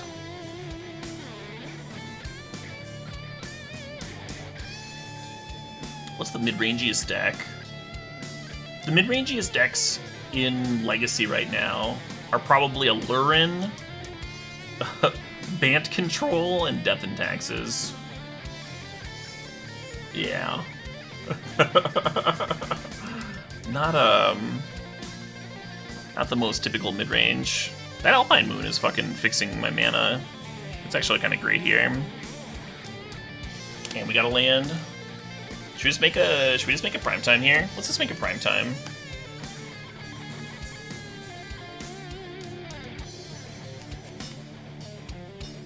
It might be the best removal spell ever already. They call me Savior, so.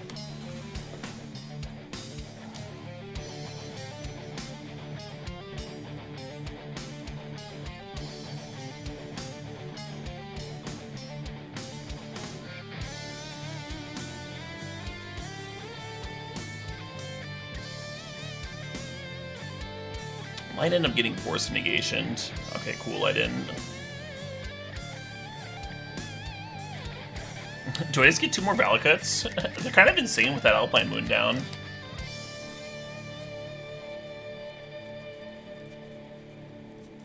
Let's get one Valakut and a Triome. Let's get some mountains in play. We are going to need them eventually. We have this Teferi that wants to bounce stuff too. Yeah, let's get a green producing Triome.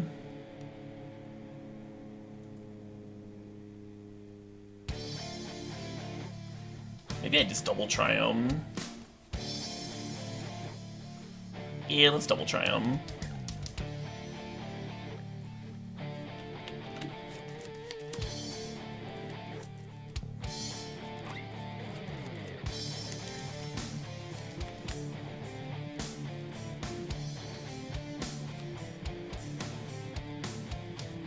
Splinter Twin and Legacy? I don't think of Splinter Twin as a mid-range deck. Stoneforge Mystic is sort of a thing. Sort of.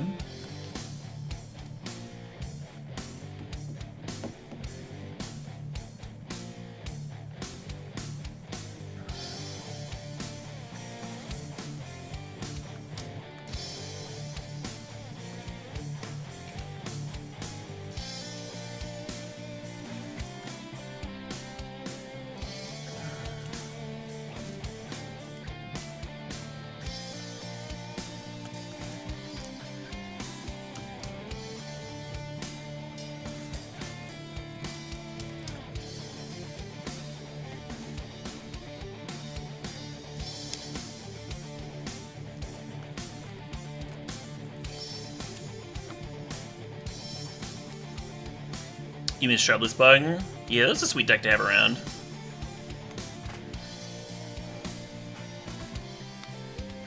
I think we attempt to resolve this one.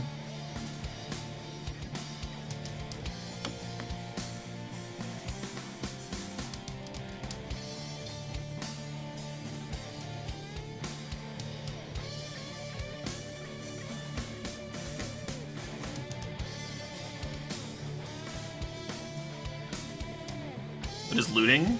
That's totally fine, right?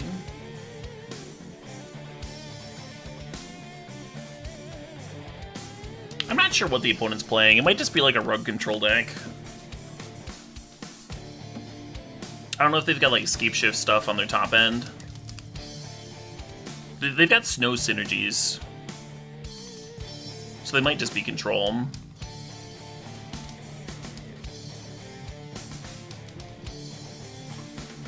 Wilderness Rack? I could see that. And Wilderness Rack in a field of Teferis sounds miserable.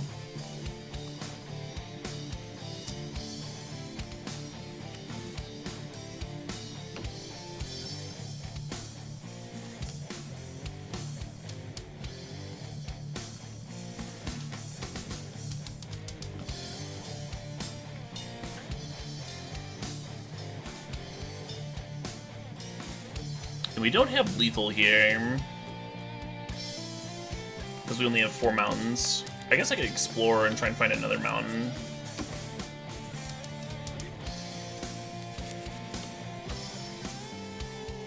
I don't think that would be lethal either. Yeah, we'd only need 9 damage. Alright, I guess I'll play it. Or Expressive Iteration's actually like way more likely to hit, right?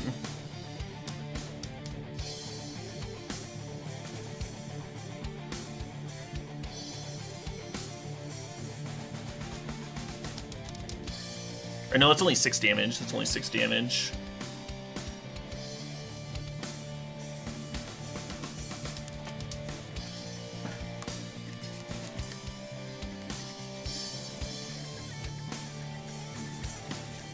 What if I just got 2 mountains? We could express it right now, and then if we see a mountain, and Primetime gets 2 mountains, that's 6 damage, then play the last one is 9.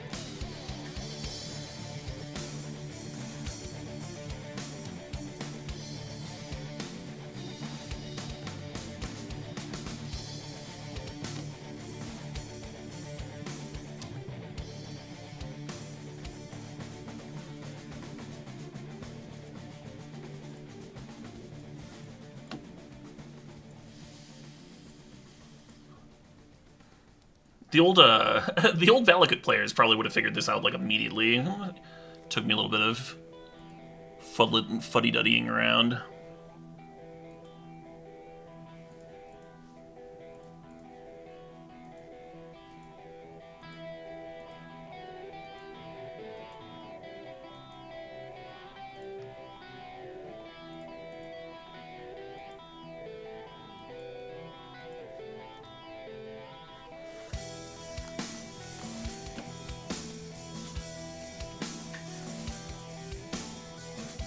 Game.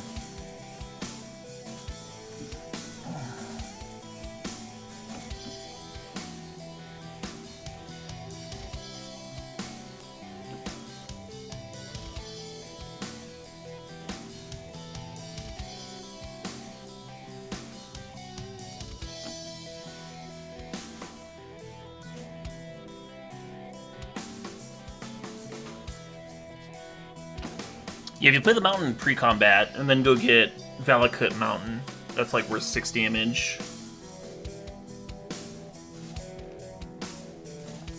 I think I did it the way to get the most damage.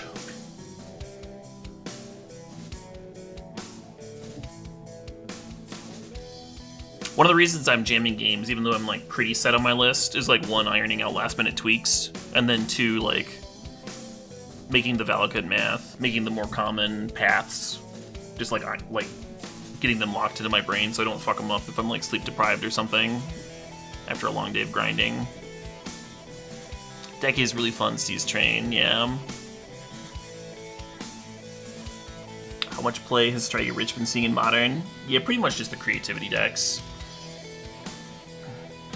So not this exact list specifically, but any deck that's playing Indomitable Creativity is considering it as a token producer.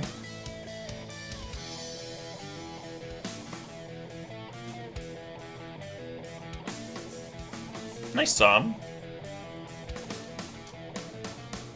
You also built this deck in paper? Sweet. Have you been playing events with it and stuff? Or do you just like have it put together? I haven't like played any paper events with it, but I have it. I think I'm missing the Blossoming Calms. I think that's literally the only card I'm missing. I think I have some Modern Horizons chaff somewhere I can dig through.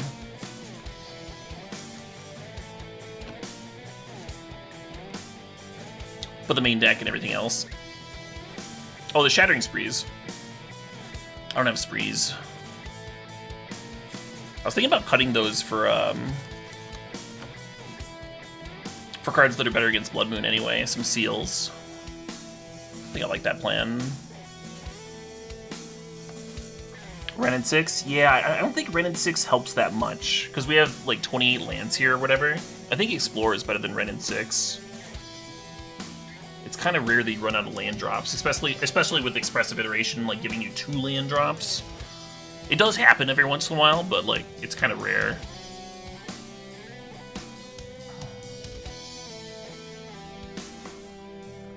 Force of Vigor is tricky because we don't have very many green cards, right? Yeah, I was playing 3 Explore before. I think I want 2 or 3. I've played a few leagues with it now, and it's always felt pretty smooth, pretty great.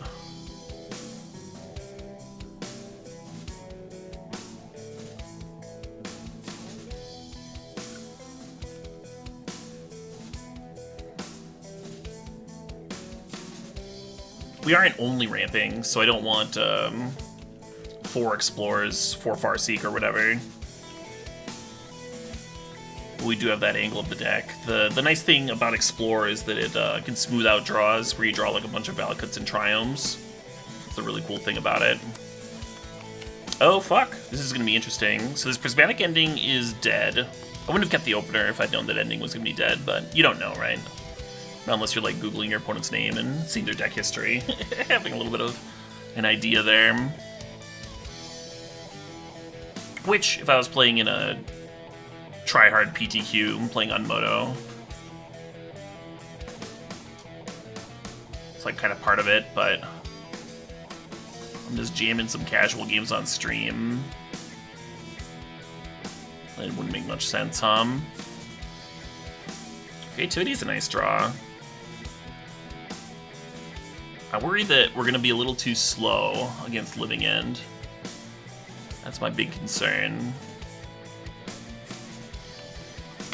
A lot might depend on the type of draw they have.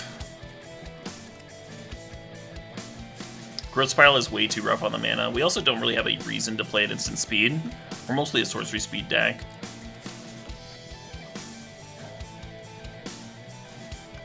Being able to use the colorless that you get from, well, colorless from Valakut or Dwarven Mine or something is also part of it, like smoothing the hands out. Discard the prime time. It's an idea.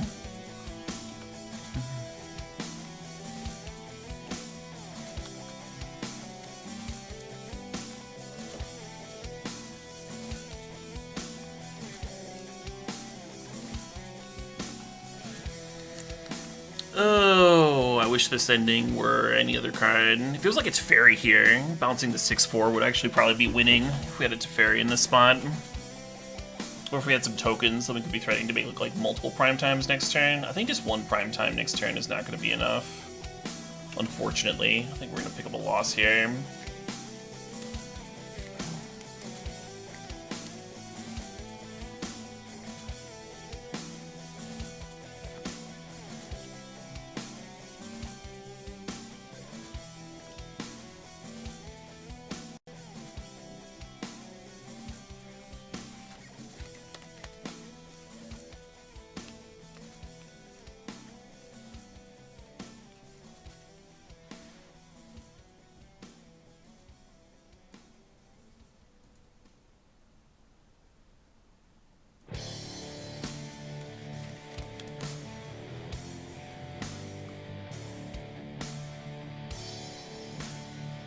Yeah, Primetime doesn't quite do it. We can, like, Dwarven Mine, Creativity it, and then we'd go up to 6 lands, but that's not enough to get a Valakut trigger. It's like 1 land short of getting a Valakut trigger. And we would need 2 triggers to kill the Curator, and then block Desert, and take 3 and go to whatever. Just dead.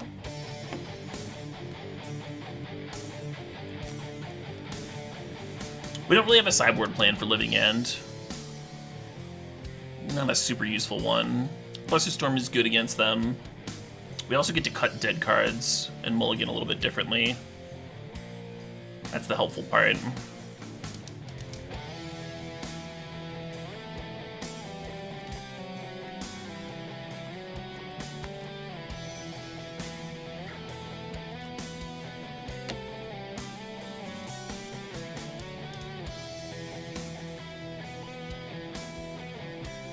I wonder if I'm going to want Veil of Summer to win counter battles. I wonder if that's going to be a useful thing.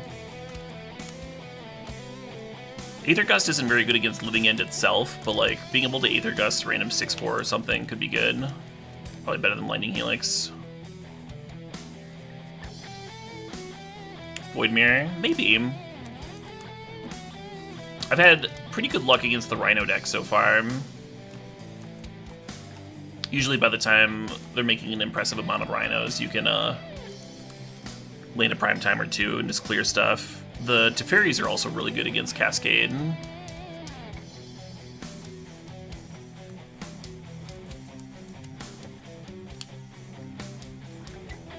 You like Recipes against Yawgmoth? Yawgmoth sounds like another matchup that I'm not too worried about.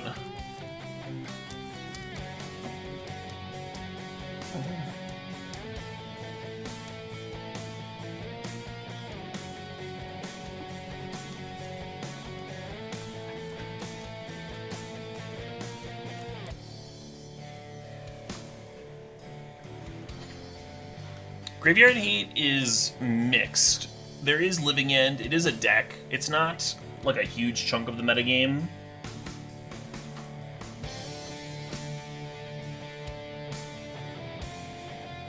It's like 2% of the meta. And then Reanimator is like 2% of the meta. Some people like bringing in Graveyard Hate against Lurrus decks, which are a much larger chunk of the metagame. But I wouldn't want that in this deck. So the sideboard cards would be pretty narrow. And we're pretty good at racing those decks anyway. Is kind of the issue. Kind of the issue about dedicated sideboard hate. It might be possible to fit in a couple of Rest in Pieces if we wanted to, but I don't know if we want to. Right, yeah, like 90% of Cascade decks are Rhinos.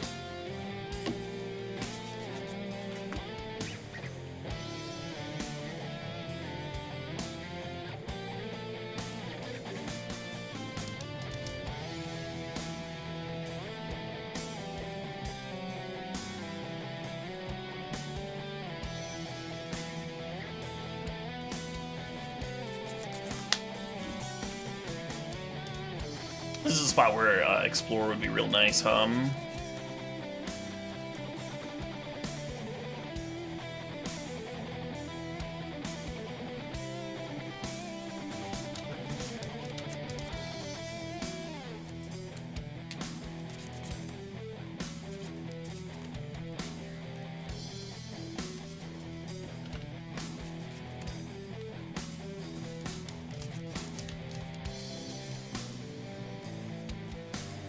I think I waited turn on the Teferi so that I can potentially protect it with the Flusterstorm.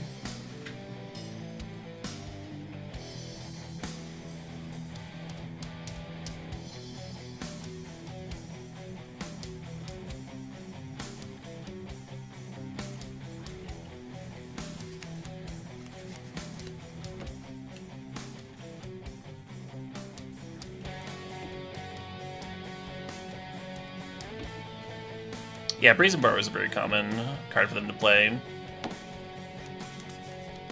Answers a lot of graveyard hate cards, that sort of thing.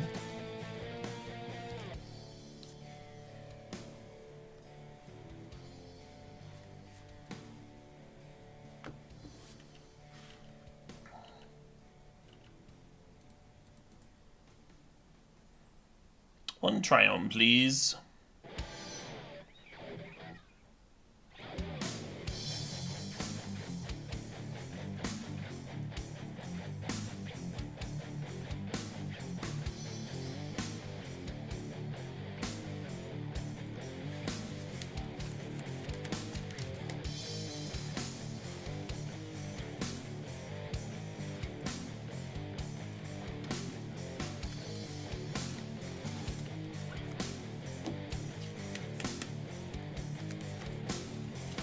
We could save Flusterstorm for Cascader.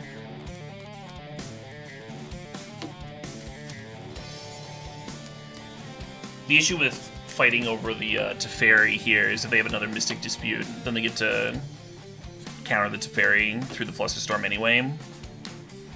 Whereas Flusterstorm is really good against Cascade effects.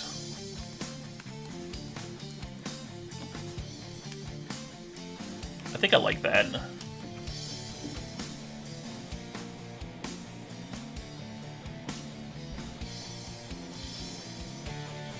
Could be a game-winning play to Flusterstorm there. It could also be a game-losing play, depending on what the opponent's hand is.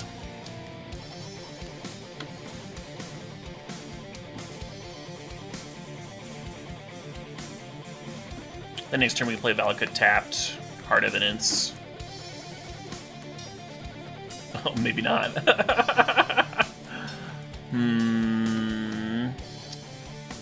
So that's gonna just beat me, Unfortunate. No trophy for Caleb today.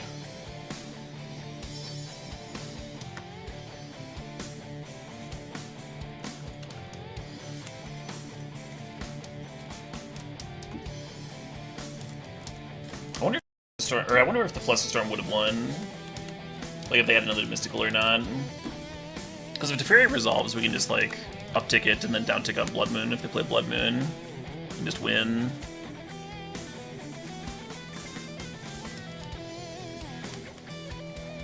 GG.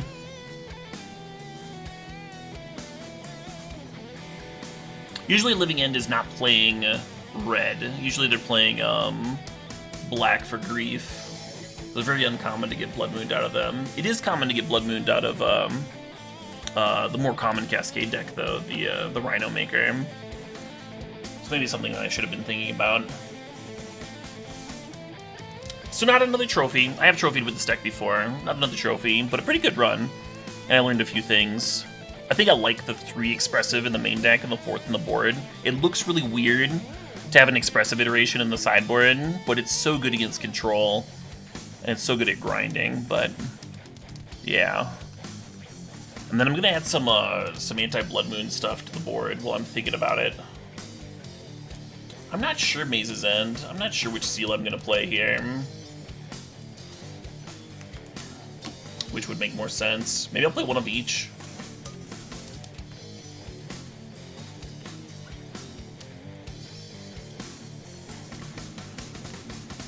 You think the white one? Why do you think the white one?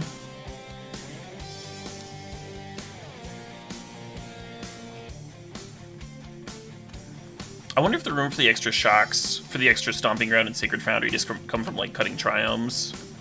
Go down to, like, 1 of each Triome and then play 2 of each shock.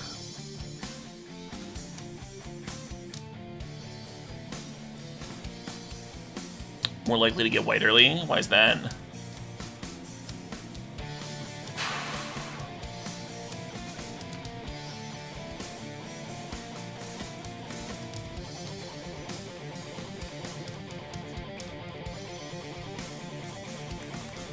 You very often want green early to help set up for, like, casting prime time and such. I mean, you want it all.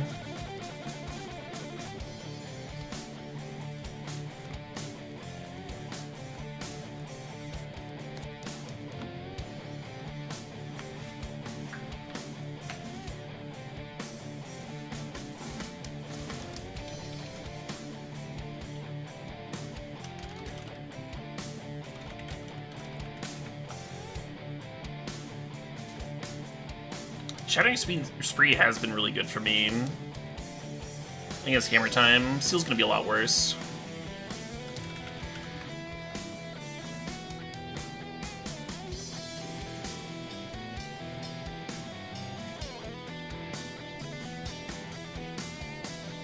Maybe I can leave 1 Spree in the board. I guess if I'm main decking Lightning Helix, then maybe I don't need the sideboard Lightning Bolt.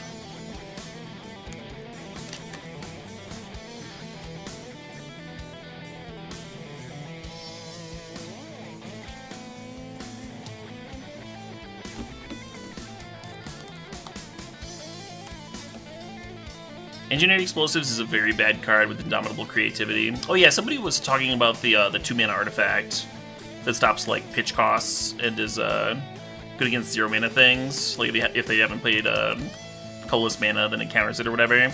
You don't actually want any artifacts in your creativity list unless you're trying to hit them with creativity. Because usually you want your creativity to hit the the target, right? Void Mirror, yeah. Yeah, you do not want Void Mirror in your creativity deck. Or Grafdigger's Cage, or anything of that ilk.